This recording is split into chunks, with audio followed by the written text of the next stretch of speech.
ನಮ್ಮ ಗವಿಸಂಪದ YouTube channel ಈಗ ದಾಸೋಹಂ ಎಂದು ಬದಲಾಗಿದೆ. ಲೈಕ್ ಮಾಡಿ ಹಾಗೂ ನಿಮ್ಮ ಕುಟುಂಬ ಮತ್ತು ನಿಮ್ಮ ಸ್ನೇಹಿತರಿಗೆ ಶೇರ್ ಮಾಡಿ ಮತ್ತು ನಿಮ್ಮ ಅನಿಸಿಕೆಗಳನ್ನು ಕಮೆಂಟ್ ಮೂಲಕ ತಿಳಿಸಿ. ಓಂ ಶ್ರೀ ಗುರು ಶಂಭುಲಿಂಗಾಯ ನಮಃ. ಜ್ಞಾನ ಪ್ರತಿಪಾದನ ಸ್ಥಳದ 30ನೇ ಪದ್ಯ. ನಿನ್ನೊಳೊಡಗೂಡದ ಅಭಾವವನು ಉನ್ನಿಸು ಎಲೆ ಜೀವನೇ, ಉನ್ನಿಸು ಎಲೆ ಜೀವನೇ.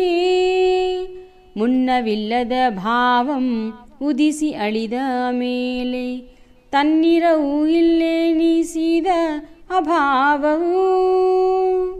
ನಿನ್ನೊಳೊಡಗೂಡದ ಅಭಾವವನು ಉನ್ನಿಸು ಎಲೆ ಜೀವನೇ, ಉನ್ನಿಸು ಎಲೆ ಜೀವನೇ.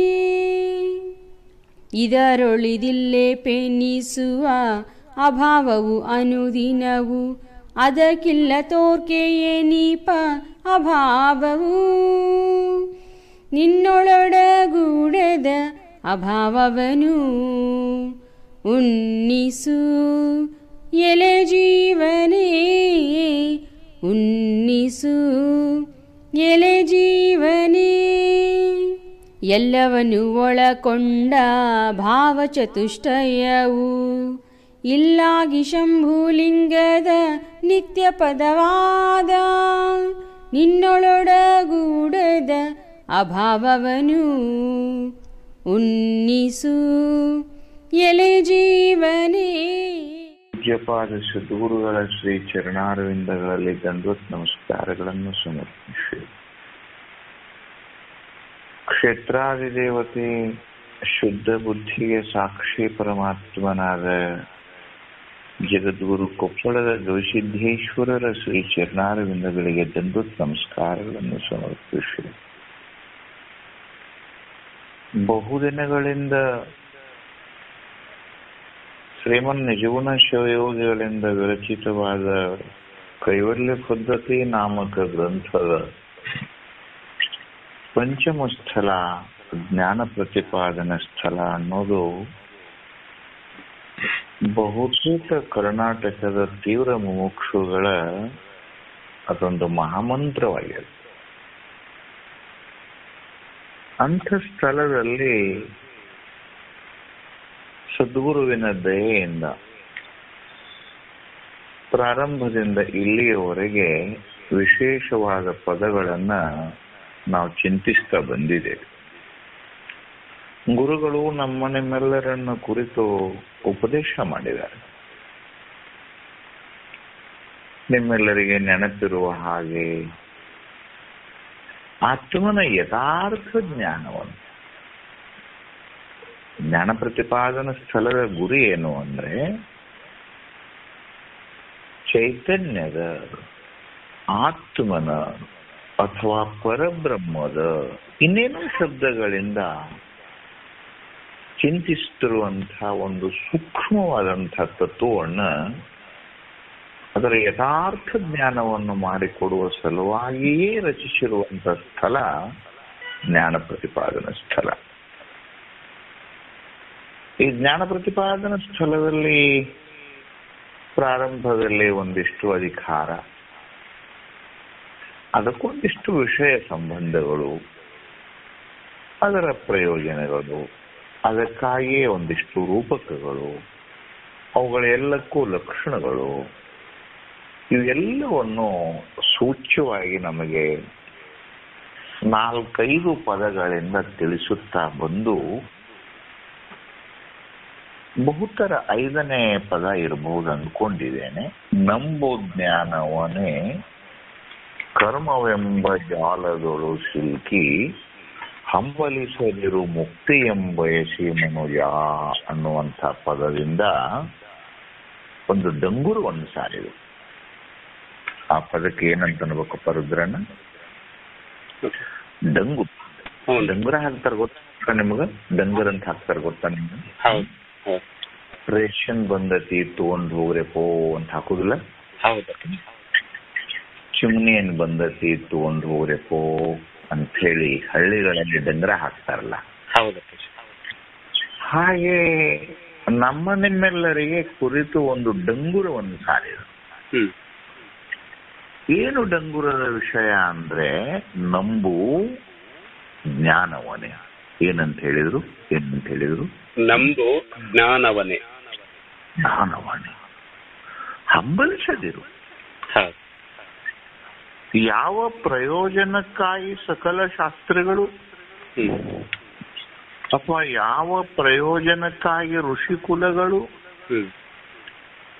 ಯುಗ ಪರ್ಯಂತರವಾಗಿ ಹಂಬಲಿಸಿದವಲ್ಲ, ಹಂಬಲಿಸಿಲ್ಲ. ಹೌದು. ಎಷ್ಟು ದಾಸರ ಪದಗಳಲ್ಲಿ ನೀವು ನೋಡ್ರಿ, ಹಂಬಲಿಸುವುದು ಕಾಣ್ತದೆ. ಶುಕಾರುಣ್ಯ ಸ್ಥಳದಲ್ಲಿ ನೋಡ್ರಿ, ಹಂಬಲಿಕೆ. ಕರುಣಿಸು ನೀನೆನ್ನ ಕಾಡದೆನ್ನನೆ ಬಂದು.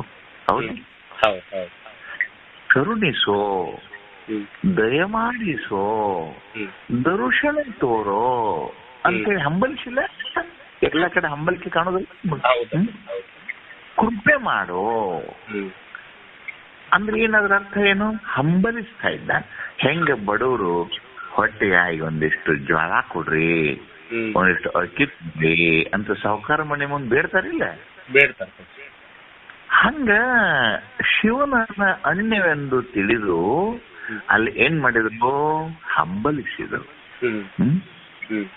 ಇಲ್ಲ ಏನ್ ಹೇಳಕತ್ತಾರಪ್ಪ ಅಂತಂದ್ರೆ, ಹಂಬಲಿಸದಿರೋ ಆ ಮುಕ್ತಿ ಪದವನ್ನ ಅಥವಾ ಮುಕ್ತಿ ಕಾಂತೆಯನ್ನ ಒರಿಸಲು ನೀ ಯಾಕೆ ಪಡಿಸ್ತೀಯೋ? ನೀನು ಜ್ಞಾನವನ್ನ ನಂಬಿಬಿಡು. ಉತ್ತರ ಚಂದಿಲ್ಲ, ಉತ್ತರ ಚಂದಕ್ಕಿಲ್ಲ. ನೀನು ಜ್ಞಾನ ವಿನಃ ಬೇರೆ ಏನೇ ನಂಬಿದ್ರು ಕೂಡ ಹಂಬಲಿಸ್ಬೇಕಾಗ್ತದೆ. ಜ್ಞಾನವನ್ನು ಬಿಟ್ಟು ಇನ್ನೇನಾದ್ರೂ ನಂಬಿದ್ರೆ ನೀನೇನ್ ಮಾಡ್ಬೇಕಾಗುತ್ತೆ? ಹಂಬಲಿಸು. ಶತಯಾಗವನ್ನು ಮಾಡಿದಂಥ ನಹುಷ ಜಗರಣ ರೂಪವಾಗಿ ಭೂಮಿ ಮೇಲೆ ಬಿದ್ದಂತ ಕಥೆ ನಿಮಗೆ ಗೊತ್ತದ. ಹೌದು. ಮತ್ತು ಕೊನೆಗೆ ಬಂದು ಧರ್ಮನಿಂದಲೋ ಭೀಮನಿಂದಲೋ ಸತ್ಯವಾಕ್ಯಗಳನ್ನ, ಜ್ಞಾನಪರ ವಾಕ್ಯಗಳನ್ನ ಕೇಳಿ ಮತ್ತೆ 6 ಜನ್ಮಗಳನ್ನ ತಾಳಿ ಮುಕ್ತಿಯನ್ನು ಪಡಿಬೇಕಾತೆ ಹೊರತು ಶತಯಾಗಗಳಿಂದ ಮುಕ್ತಿ ಆತೇನೋ? ಆಗ್ಲಿಲ್ಲ. ಹೌದಿಲ್ಲ? ಸತ್ಯವನ್ನೇ ಜೀವನದ ಉಸಿರು ಅಂತ ತಿಳಿದುಕೊಂಡು ಹರಿಶ್ಚಂದ್ರಾದಿಗಳು ಏನ್ ಸ್ವಲ್ಪ ಕೆಲಸ ಮಾಡ್ಯಾರ? ಏನ್ ಹರಿಶ್ಚಂದ್ರ ಮಾಡಿದ್ ಸ್ವಲ್ಪ ಏನಪ್ಪಾ? ಒಂದು ಗಳಿಗೆ ಬದುಕಿ ನೋಡ್ರಿ ಹರಿಶ್ಚಂದ್ರನಂತೆ ಎಷ್ಟು ಕಷ್ಟದ ಗೊತ್ತಾಗ್ತದ. ಕನಸಿನಲ್ಲಿ ಕೊಟ್ಟಂತ ರಾಜ್ಯವನ್ನ ಎಚ್ಚರದಲ್ಲಿ ಬಂದು ಕೇಳಿದ್ರು ಕೊಟ್ಟ. ರುದ್ರಣ್ಯ ಸಾಣದನಪ್ಪ ಇದು. ನಾವು ಎಚ್ಚರದಾಗ ಕೊಟ್ಟದ್ದೇನೆ ಮತ್ತ ಮಠಕ್ಕ ಏನ್ರಿಪಾ ಮೊನ್ನೆ ದನಿಗೆ ಕೊಡ್ತೀವಿ ಅಂದಿದ್ರಲ್ಲ, ಕೊಡ್ರಿ ಅಂತ ಬಂದ್ರಿ ಅಂದ್ರೆ ಏನ ಹುಡುಗರು ಮಾತ್ಕೊಂಡು ಏನ್ ಮಾಡ್ತೀರ ಹೇಳ್ರಿ ಅಂತೀವ ನಾವು. ಎಚ್ಚರದಾಗ ಕೊಟ್ಟ ಮಾತನ್ನ ನಡ್ಸಕ್ ಆಗವಲ್ದು. ಹೌದಲ್ಲ, ಪ್ರಾಮಾಣಿಕವಾಗಿ ನೋಡ್ರಿ. ಆದ್ರೆ ಹರಿಶ್ಚಂದ್ರ ಕನಸಿನಲ್ಲಿ ತನ್ನ ರಾಜ್ಯವನ್ನ ವಿಶ್ವಾಮಿತ್ರನಿಗೆ ಕೊಡ್ತೇನೆ ಅಂತ ಅಂದು ಏನೇನೋ ನಾಟಕ ನಡೀತು. ಪಕ್ಕಕ್ಕನೆ ಎಚ್ಚಾತು, ಮುಖ ತೊಳ್ಕೊಂಡು ಹಲ್ಲು ಉಜ್ಕೊಂಡು ಹೊರಗೆ ಬರ್ಬೇಕು ಅನ್ನೋಕೆ ಕನಸಿನಾಗ ಕಂಡಂತ ಋಷಿ ಎದುರಿಗೆ ಬಂದ. ಏನ್ ಆಶ್ಚರ್ಯ ಇಲ್ಲ ಇದು. ಎಷ್ಟು ಬಂದು ನೀನ್ ರಾಜ್ಯವನ್ನು ಕೊಡ್ತೇನೆ ಅಂದಿದ್ದೀಪ, ಹೊರಗೆ ಹೋಗ್ಬಾ, ನಾನು ಬಂದು ರಾಜ್ಯ ಆಳ್ತೇನೆ ಅನ್ಕೂಲ, ಬರೀ ಅಪ್ಪ ಬರೀಪ್ಪ ಅಂತ ಹೇಳಿ ಸಿಂಹಾಸನ ಸಾಷ್ಟಾಂಗ ಹಾಕಿ ಹೆಂಡತಿ ಕರ್ಕೊಂಡು ಗುಡ್ಡ ಸೇರಿ ಇವ್ನ ಮಗನ ಹಾವು ಕರೆಸಿ ಸಾಯಿಸಿಕೊಂಡು ಆದ ಹೆಂಡತಿ ಸುಡುಗಾಡ ಕಾಯಕ್ ಹಚ್ಚಿ ತಾವೊಂದು ಕಡೆ ಸುಡುಗಾಡದ ಕಟ್ಟಿಗೆ ಹೊಡಿಬೇಕಂತ ಅಂದ್ರೂ ಕೂಡ ಸತ್ಯವಾಕ್ಯವನ್ನು ಮೀರಲಿಲ್ಲ. ಒಂದ್ ಸಣ್ಣ ತಪಸ್ಸನ್ರಿ ಇದು. ಆದ್ರೆ ಮುಕ್ತಿ ಆತನ ಇಲ್ಲ ಅಪ್ಪಾಜಿ. ಅದನ್ನ ನೋಡ್ಬೇಕಾಗೈತಿ ನಾವೀಗ. ಸತ್ಯವಾಕ್ಯ ಪ್ರತಿಪಾಲನೆ ಮಾಡಿಕೊಂಡು ಪ್ರತಿಜ್ಞಾ ವಾಕ್ಯವನ್ನು ಮಾಡಿಕೊಂಡು ಲೋಕದೊಳಗೆ ಕೀರ್ತಿವಂತನಾದ. ಕೀರ್ತಿ ಬಂತು. ಹೌದು. ಇವತ್ತಿನ ತನಕ ರಾಜಾ ಸತ್ಯ ಹರಿಶ್ಚಂದ್ರ. ಹೌದು. ಆದ್ರೆ ಜೀವನ್ಮುಕ್ತನಾದಂತಹ ನಿರಂಜನ ಪ್ರಣವ ಸ್ವರೂಪ ಏನ್ರ ಬಂತನ? ಇಲ್ಲ ಬರ್ಲಿಲ್ಲ. ನೀವು ಅದನ್ನ ನೋಡ್ಬೇಕಾಗೈತಿ ಈಗ.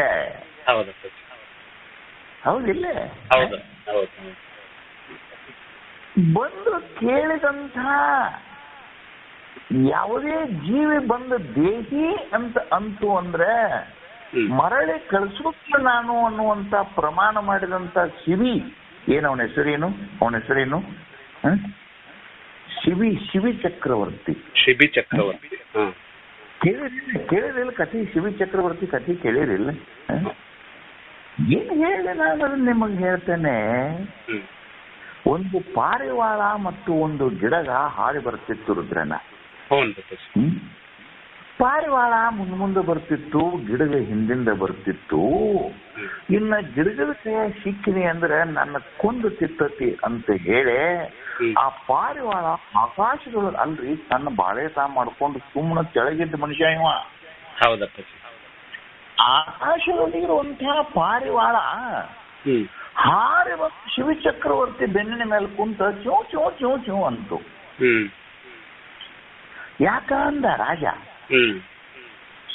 ನೋಡು ನನ್ನನ್ನ ಗಿಡಗ ತಿನ್ನಿಸಿ ಬರ್ತದೆ ಗಿಡಗ ಪಕ್ಷಿ, ನೀನು ಕ್ಷತ್ರಿಯ ರಾಜನಿದ್ದಿ ನನ್ನನ್ನ ಕಾಪಾಡನ. ಆಯ್ತು ತಗೋ ಅಂತೇಳಿ ಕೈಯಾಗ ಪಾರಿವಾಳ ತಗೋಬೇಕು ಅನ್ಬೇಕು. ಗಿಡಗ ಬಂತು.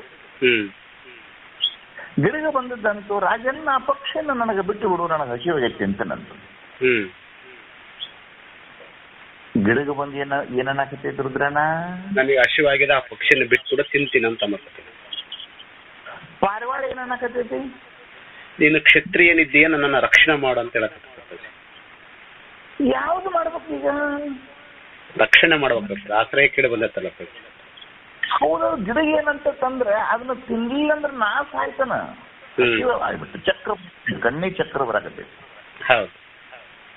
ಲೋಕದಲ್ಲಿ ಒಂದು ಪಕ್ಷಿಯನ್ನು ಇನ್ನೊಂದು ಬಲಾಢ್ಯ ಪಕ್ಷಿ ತಿಂದು ಬದುಕುವುದು ನಮ್ಮ ಪಕ್ಷಿಗಳ ನಿಯಮದ. ನನಗ್ ಭಯಂಕರ ಹಸಿವಾಗೈತಿ, ಸಾಯ್ತಾನ. ಆ ಪಕ್ಷಿಯನ್ನು ಬಿಡು, ತಿಂದು ಬದುಕ್ತಾನಂತ ಗಿಡಗಂತತಿ, ಬಿಟ್ಟಿ ಅಂದ್ರೆ ತಿಂತ ಪಾರಿವಾಳ ಅಂತತಿ. ಅದು ಎಷ್ಟು ಎಷ್ಟು ಹೆಂಗೆ ಕತ್ರೆ ತಂದು ನಿಂದಿರ್ತದ ನೋಡು ಪ್ರಶ್ನೆ. ಅದು ನಾಶ ಆತನಂತತಿ, ಇದು ನಾಶ ಆತನಂತತಿ. ಅವಾಗ ಶಿವಿ ಅಂತಾನ, ಅಲ್ಲ ಗಿಡದ ರಾಜ, ನೀನು ಸಾವುದು ಬೇಡ, ಪಕ್ಷಿಯನ್ನು ಕೊಲ್ಲುದು ಬೇಡ, ನಿನಗೆ ಹಸಿವಾಗೈತೆ, ನಿನಗೆ ಮಾಂಸ ಬೇಕು. ಈ ಪಾರಿವಾಳ ತೂಕದ ಮಾಂಸ ನಾನ ಕೊಟ್ಟು ಬಿಡ್ತಾನೆ. ಅದನ್ನು ತಿಂದ ನೀ ಸಂತೋಷವಾಗಿರು, ಪಾರಿವಾಳ ತನ್ನ ಪಾಡಿಗೆ ಸಂತೋಷವಾಗಿರ್ಲಿ, ಬರೋ ದುಃಖ ಎಲ್ಲ ನನಗೆ ಬರಲಿ ಅಂತ ಹೇಳಿ. ಅಲ್ಲ ಇದು ನಿಮ್ಗೆ ಹೆಂಗ್ ಅನಿಸ್ತೈತ್ರಿ? ನಿಮ್ಗೆ ಹೆಂಗ್ ಅನಿಸ್ತೈತಿ ಇದು? ಇದು ಸಾಮಾನ್ಯ ಕೆಲಸ ಅಂತ ಇರುದ್ರನಾರ ಇಲ್ಲ. ಆ ಕಥೆ ಮುಂದುವರ್ಸೋದಿಲ್ಲ ನಾನು, ನಿಮಗ್ ಸುಮ್ಮನೆ ಸೂಚಿ ತಿಳ್ಸಾಕತ್ತೀನಿ. ಎಷ್ಟು ಕಷ್ಟ ಐತೆ ತಿಳ್ಸಾಕತ್ತೀನಿ. ಬದುಕು ಸತ್ಯವಾಗಿ ಬದುಕಬೇಕಂದ್ರ, ಪ್ರಾಮಾಣಿಕವಾಗಿ ಬದುಕಬೇಕಂದ್ರ ಬದುಕು ಎಷ್ಟು ಕಷ್ಟ ಐತೆ ನೋಡ್ಕೋರಿ ಅಂತ. ಮಾಯಾವಿ ಪಕ್ಷಿಗಳು ಪಾರಿವಾಳವನ್ನು ತೂಕಕ್ಕಿಟ್ಟ ತನ್ನ ತೊಡೆಯ ಮಾಂಸವನ್ನು ತಾನೇ ಕ್ಷತ್ರಿಯನಾಗಿ ತನ್ನ ಕತ್ತಿಯಿಂದ ಕೋದ ತನ್ನ ತೊಡೆಯೊಳಗಿನ ಹೊಟ್ಟೆಯೊಳಗಿನ ಮಾಂಸಗಳನ್ನು ತೆಗೆದು ಪಕಡಿಗೆ ಹಚ್ಚಾಕತ್ತಿದ. ಅದು ಮಾಯಾವಿ ಪಾರಿವಾಳ್ರಿ. ಇಡೀ ಶರೀರ ಹಚ್ಚಿದ್ರು ತೂಕ ಬರವಲ್ದ. ಹೆಂಗ್ ಹೆಂಗ್ ಹೆಂಗ್ ಮಾಡ್ಬೇಕು ರುದ್ರನ ಈಗ? ಇಷ್ಟು ಈ ಪ್ರಕಾರದಲ್ಲಿ ತನ್ನ ಶರೀರವನ್ನು ಜೀವಂತ ತಾನೇ ಕೋದು ತನ್ನ ಮಾಂಸವನ್ನು ಕತ್ತರಿಸಿ ತಕ್ಕಡಿ ಹಚ್ಚಿ ತಿನ್ನಿಸಬೇಕಂತ ಹೋರಾಡಿದಂತ ಶಿವಿಚಕ್ರಿಗೆ ಕರ್ತವ್ಯ ಮುಕ್ತಿ ಆತನ ಆಗಿಲ್ಲ. ಶಿವಿಚಕ್ರವರ್ತಿ ಅಂತ ದಾನಿ ಯಾರಿಲ್ಲ ಅಂತ ಹೆಸರಾತ. ಸುಮ್ಮನೆ ತಿಳ್ಕೋರಿ, ಇತಿಹಾಸ ತಿಳ್ಕೋರಿ. ಹೋಗಲಿ ಬಿಡಪ್ಪ, ಸೂರ್ಯಪುತ್ರನಾದಂತಹ ಕರ್ಣ ಹುಟ್ಟುವಾಗಲೇ ಕವಚಧಾರಿಯಾಗಿ ಹುಟ್ಟಿದ್ದ. ಹೌದು, ಹೆಂಗದ ನೋಡು ಕಥೆಗಳೆಲ್ಲ. ಹೌದು, ಇದನ್ನೆಲ್ಲ ಎತ್ತು ಹೇಳಿಸ್ಕೊಳ್ಳೋರಪ್ಪ ನೀವು ನೋಡಿ. ಇವೆಲ್ಲ ಎಂತ ಮುಗಿಸುದು ನಾನು.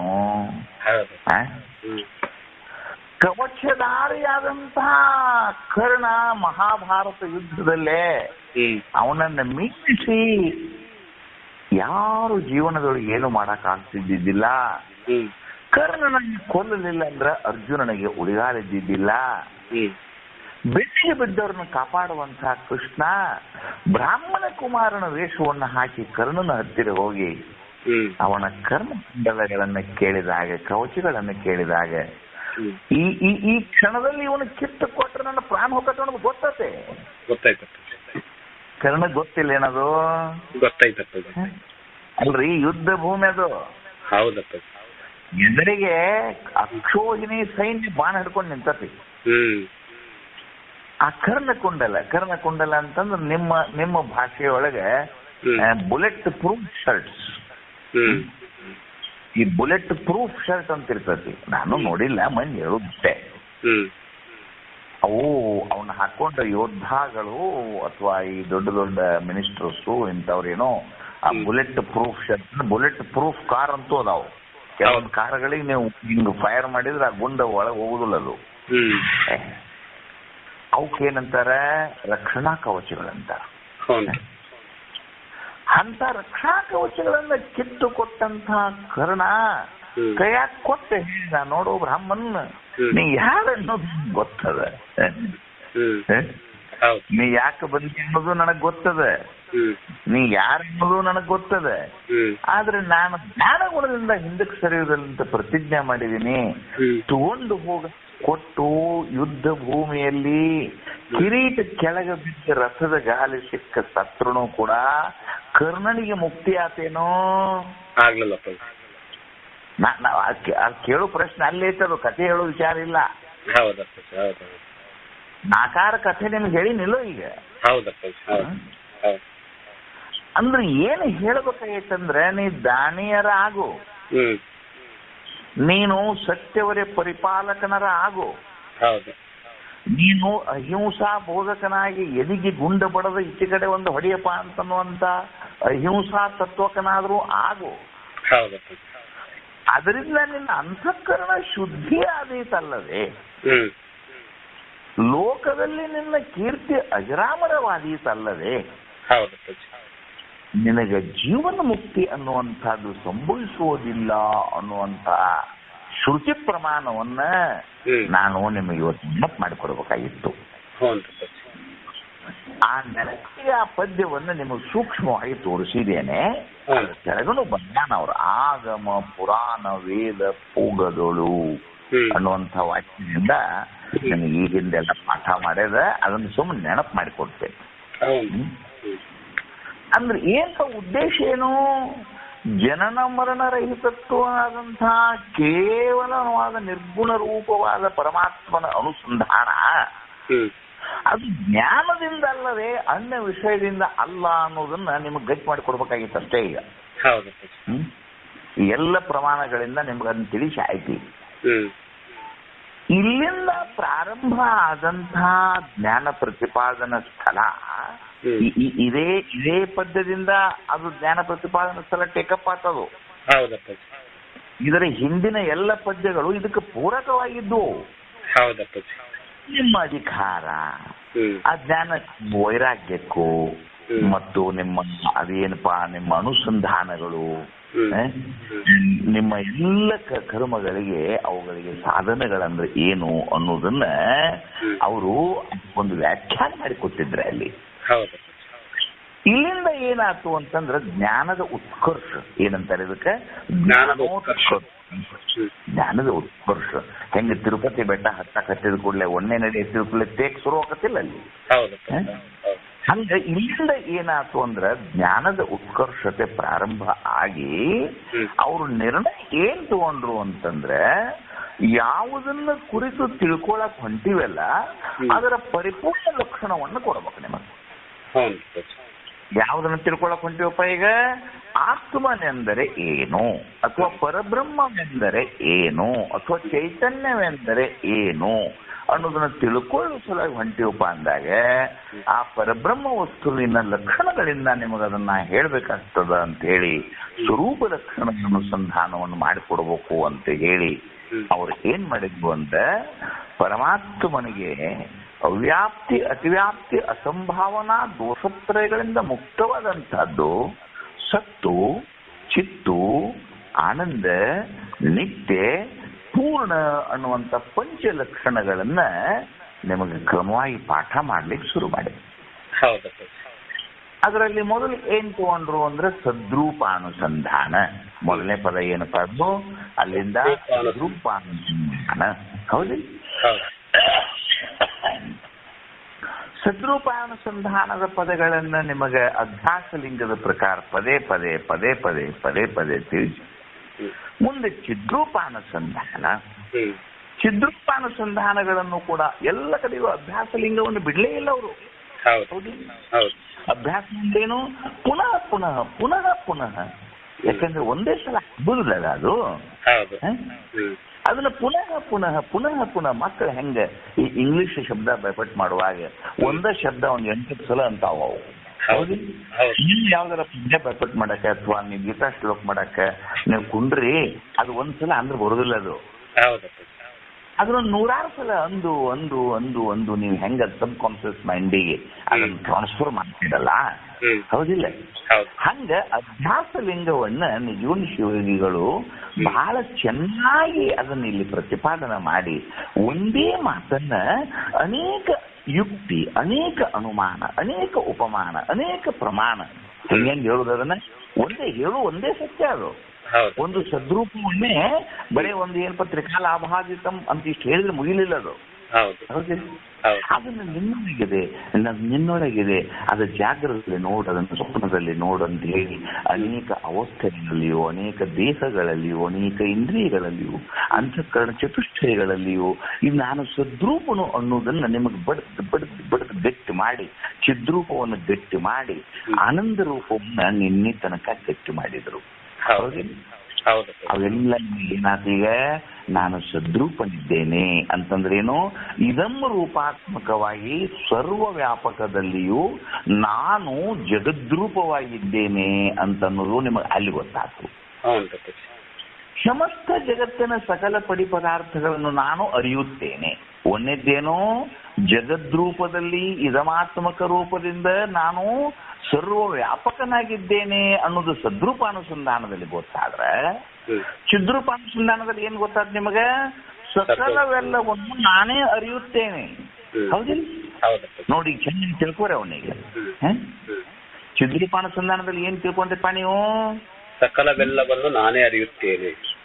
ನನ್ನನ್ನು ಬಿಟ್ಟು ಅರಿಯುವಿಕೆ ಜಗತ್ತಿನಾಗ ಎಲ್ಲಾರ ಐತೇನು? ಇಲ್ಲ. ಯಾವ್ದಾರ ಅರಿಸಿಕೊಳ್ಳುವ ವಸ್ತುವೇ ಜಗತ್ತೈತೆ ಹೊರತು ಅರಿಯುವವನು ನಾನು ಒಬ್ಬನೇ ಸತ್ಯ. ಅರಿಯುತನ ನನ್ನಲ್ಲಿ ಮಾತ್ರ ಇದೇನೆ ಹೊರತು, ನನ್ನಲ್ಲಿ ಅಂದ್ರೇನು ಆತ್ಮನಲ್ಲಿ ಅಥವಾ ಚೈತನ್ಯದಲ್ಲಿ. ಹೌದಿಲ್ಲ? ಅದನ್ನ ತಿಳ್ಕೊಂಡ್ರಿಲ್ಲ ಅದರ ಚಿದ್ರೂಪಾನುಸಂಧಾನದ ತಿಳ್ಕೊಂಡಿರ್ತಾರೆ. ಆನಂದ ರೂಪಾನುಸಂಧಾನಗಳು ಏನ್ ತಿಳ್ಕೊಂಡಿರ್ತ? ಆನಂದ ರೂಪದಲ್ಲಿ ಏನೇನ್ ತಿಳ್ಕೊಂಡಿದ್ದಂದ್ರೆ ದುಃಖ ಅಥವಾ ಕತ್ತಲೆ, ದುಃಖ, ಚಿಂತೆ, ಅಡಚಣೆ ಅನ್ನೋದು ನನ್ನ ಸ್ವರೂಪದಲ್ಲಿ ಅದಕ್ಕೆ ಜಗನ ಇಲ್ಲ. ಯಾಕೆ? ಸದಾ ನಾನು ಬೆಳಗುವುದರಿಂದ, ಸದಾ ನಾನು ಚೈತನ್ಯವಾಗಿರೋಣದರಿಂದ, ಸದಾ ನಾನು ಅರಿಯೋಣದರಿಂದ, ಸಕಲ ಜಗದಾದಿ ಪಡಿ ಪದಾರ್ಥಗಳಿಗೆ ನಾನು ಸಾಕ್ಷಿಯಾಗಿರೋಣದರಿಂದ ನಾನು ಆನಂದ ರೂಪನು ಅಂತ ಅನ್ನೋದನ್ನ ನೀವು ಆನಂದ ರೂಪಾನುಸಂಧಾನದಲ್ಲಿಯೂ ಕೂಡ ನೀವು ಅಭ್ಯಾಸಲಿಂಗನ್ನೇ ಅನುಸರಿಸಿ ಗಟ್ಟಿ ಮಾಡಿಕೊಂಡ್ರಿ. ಹೌದಾ? ನಿನ್ನೆ ತನಕ ಏನ್ ಬಂತು? ಸದ್ರೂಪ, ಚಿದ್ರೂಪ, ಆನಂದ ರೂಪಾನುಸಂಧಾನವನ್ನ ಮೂರನ್ನೂ ನೀವು ತಿಳಿದುಕೊಂಡ್ರಿ. ತಿಳಿದುಕೊಂಡು ಇವತ್ತು ನೀವು ಎಲ್ಲಿಪ್ಪ ನೋಡು, ಗವಿಸಿದ್ದಪ್ಪನ ಜಗದಾಗ ಗವಿಸಿದ್ದಪ್ಪನ ಗದ್ದಿಗೆ ಮುಂದೆ ಕುಂತೀನಿ ಈಗ. ಇವತ್ತು ಎಂಥ ಪುಣ್ಯ ನೋಡು ನಿಮ್ದು, ಎಂಥ ಪುಣ್ಯ ನೋಡು ಹುಣ್ಣಿಮೆ. ಬಿಟ್ಟು ಇವತ್ತು ವಿಚಾರ ಚಂದ್ರೋದಯದಲ್ಲಿಯೂ ಚಂದ್ರನನ್ನ ಆವಾಹನೆ ಮಾಡ್ತೀವಿ ನಾವು. ಹೌದು. 15 ಪಿಳೆಗಳಿಂದ ಪೂರ್ಣನಾದಂತಹ ಚಂದ್ರಮನನ್ನ ಅಲ್ಲಿ ಆವಾಹನೆ ಮಾಡ್ತೇವೆ. ಇವತ್ತು ಕೂಡ ಪೂರ್ಣ ಚಂದ್ರನ ಆವಾಹನೆ ಮಾಡಿ ಇವತ್ತು ಆ ಚಂದ್ರೋದಯದ ಈ ಬೆಳದಿಂಗಳದ ಈ ಮಹಾನ್ ಸುಂದರವಾದ ಈ ಕ್ಷಣದಲ್ಲೇ ನೀವು ಇವತ್ತು ಎದಕ್ಕೆ ಹೊಂಟಿರಿ ಅಂತಂದ್ರೆ ನಿತ್ಯ ರೂಪಾನುಸಂಧಾನ. ಏನಪ್ಪಾ ಇವತ್ತಿನ ಪಾಠ? ಏನಪ್ಪಾ ಇದು? ನಿತ್ಯ ರೂಪಾನುಸಂಧಾನ. ಗಟ್ಟಂಗ್ ಹೇಳ್ರಿ, ಏನಪ್ಪಾ ಇವತ್ತಿನ ಪಾಠ ಇದು? ನಿತ್ಯ ರೂಪಾನುಸಂಧಾನ. ನಿತ್ಯ ರೂಪಾನು ಅಂದ್ರೇನು? ನಾನು ನಿತ್ಯನು. ಹೌದು. ನಿಮ್ಮ ವಿಚಾರ ಚಂದ್ರೋದಯ ಪ್ರಾರಂಭದಲ್ಲಿ ಏನಂತತಿ? ಏನ್ ಹೇಳ್ತತಿ? ನಿತ್ಯ ಅನಿತ್ಯ ವಸ್ತು ವಿವೇಕಂ. ವಿವೇಕಕ್ಕೆ ಏನ್ ಲಕ್ಷಣ ಮಾಡಿರಲ್ಲ? ನಿತ್ಯ ಅನಿತ್ಯ ವಸ್ತು ವಿವೇಕ. ಹೌದಿಲ್ಲ? ಅಂದ್ರೆ ಯಾವುದು ಅನಿತ್ಯವಾದದ್ದು ಯಾವುದು ನಿತ್ಯವಾದದ್ದು ಅನ್ನೋದನ್ನ ವಿಂಗಡಿಸಿ ನೋಡು. ಅನಿತ್ಯವಾದ ವಸ್ತುಗಳನ್ನ ಅಲ್ಲಗಳೆಯೋದು, ನಿತ್ಯವಾದ ವಸ್ತುವನ್ನ ಸ್ವೀಕಾರ ಮಾಡೋದು. ಇದ್ರೊಳಗೆ ಏನ್ ದೊಡ್ಡ ಹೊಸದೇನಿಲ್ಲ ಇದ್ರಾಗ. ಅಕ್ಕಿ ಹಸು ಮಾಡೋ ಹೆಣ್ಮಗಳಿಗೆ ಗೊತ್ತಿದ್ದು. ಒಂದು ಅನ್ನ ಮಾಡುವ ಅಂತ ಅಂದ್ಕೂಡ್ಲೆ ಪಡಗ್ನ ಚೀಲಾನು ತಗೋದು ಹಂಗ ಅನ್ನಕ್ಕೆ ಹಾಕಿ ಬಿಡ್ತಾಳ ಅಕ್ಕಿ. ಏನ್ ಮಾಡ್ತಾಳೆ? ಅಕ್ಕಿ ತಗೊಂಡು ಒಂದ್ ಮರಕ್ಕೆ ಹಾಕೊಂಡು ಅಥವಾ ತಾಟಿಗೆ ಹಾಕೊಂಡು ಒಂದ್ ಪರ್ಚಿ ಮೇಲೆ ಅವನ್ನ ಹಾಕೊಂಡು ಏನ್ ಮಾಡ್ತಾಳಂದ್ರೆ ಅದ್ರೊಳಗಿನ ಸಣ್ಣ ಕಸದ ಬೀಜಗಳು, ಅದ್ರೊಳಗಿನ ಹರಳುಗಳು ಯಾವ ನಮ್ಮ ದೇಹಕ್ಕೆ ಯೋಗ್ಯ ಅಲ್ಲಲ್ಲ ಅವನ್ನೆಲ್ಲ ಆರ್ಸಿ ಹೊರಗೆ ಹೋಗಿತಾಳೆ ಅಕ್ಕಿ. ಯಾವುದನ್ನು ಸೇವಿಸಿದ್ರೆ ನಮ್ಮ ದೇಹಕ್ಕೆ ಆರೋಗ್ಯ ಆಗ್ತದಲ್ಲ ಅದನ್ನ ಮಾತ್ರ ಸ್ವೀಕಾರ ಮಾಡ್ತಾಳೆ.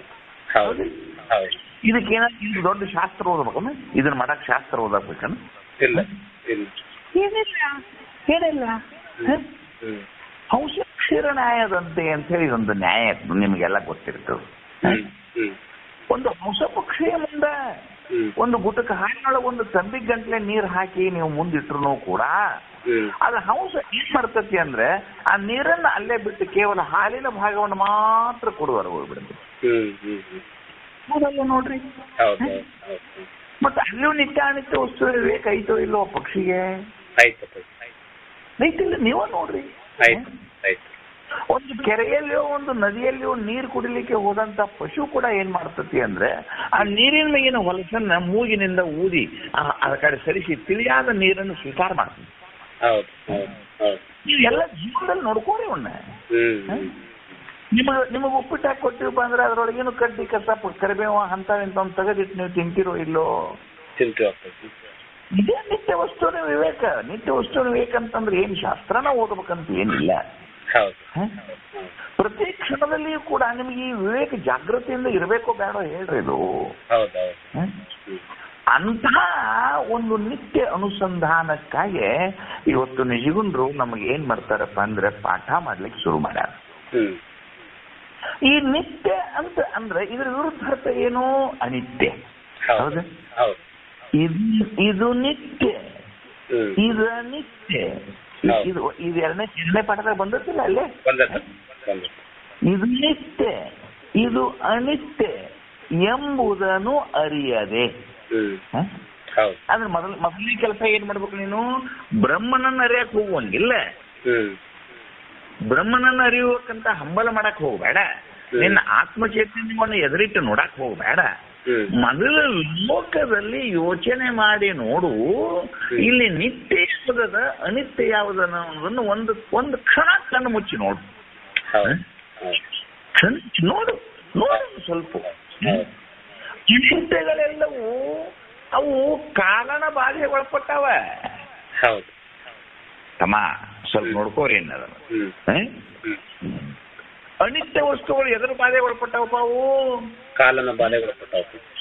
ಕಾಲನ ಬಾಧೆ ಅಂದ್ರೆ ಏನು? ಅವಕ್ಕೊಂದಿಷ್ಟು ಆಯುಷ್ಯ ಐತಿ, ಎಕ್ಸ್ಪೈರ್ ಡೇಟ್ ಐತೆ ಅವಕ್ಕ. ಯಾವುದೇ ಒಂದು ವಸ್ತುವನ್ನ ನೀವು ಎಷ್ಟು ಮಂದಿ ಕೂತೀರಿ ಅಷ್ಟು ಮಂದಿ ನೀವು ಕುಂತಲ್ಲೇ ಕೂತು ನಿಮ್ಮ ಸುತ್ತಮುತ್ತ ಮೊದಲು ನೋಡ್ರಿ. ಸಕಲ ವಸ್ತುಗಳು ಒಂದಿನ ಹುಟ್ಟ್ಯಾವ, ಇವತ್ತು ತೋರ್ತಾವ, ಒಂದ್ ದಿವಸ ಬಿದ್ದು ಹೋಗ್ತಾವ. ನನ್ನ ಎದುರುಗಡೆ ಇಲ್ಲೇ ಕಲ್ಲಿಲೆ ಕಟ್ಟಿದ ಕಂಬಗಳಾಗ್ತಾವ. ಇಲ್ಲಿ ಇವು ಹಿಂದಿದ್ದಿಲ್ಲ. ಇಲ್ಲಿ ಹಿಂದೆ ಏನೋ ಈ ಕಲ್ಲಿನ ಕಂಬಗಳ ಮೇಲೆ ಮೇಲ್ಛಾವಣಿಯನ್ನು ಅಪ್ಪವ್ರು ನಮ್ಮ ಸಲುವಾಗಿ ಹಾಕ್ಯಾರ ಇವು. ಹೌದು. ಇವು ಮುಂದೊಂದು ದಿನ ಸೃಷ್ಟಿಯ ಪ್ರಳಯ ಕಾಲದಲ್ಲಿ ಇರ್ತಾವೇನು? ಇರಂಗಿಲ್ಲ. ಅಂದ್ರೆ ಇವೇನಿವು ಇವು ಯಾವ ಗುಂಪಿಗೆ ಸೇರ್ತಾವ? ಇವು ಅನಿತ್ಯ. ಅನಿತ್ಯ. ಈ ಚಂದಂಗೆ ಎಲ್ಲರೂ ನಿಮ್ಮ ಎಲ್ಲೆಲ್ಲಿ ಕುಂತಿರಲ್ಲಿ ನೀವು ನೋಡ್ಕೋರಿ, ನಾ ಹೇಳಿದ್ದಂಗನ ಅನಿತ್ಯ ಹೌದ? ಅನಿತ್ಯ ಹೌದಲ್ಲ ಇವು? ಹೌದ? ಆಯ್ತು. ಎದುರಿಗಿರುವಂತ ಗೋಡೆಗಳನ್ನ ಮಾಡಗಳನ್ನ ನೋಡಿದ್ರೆ ಅವು ಅನಿತ್ಯ ಅನ್ನೋದು ಗೊತ್ತಾಗ್ತದೆ.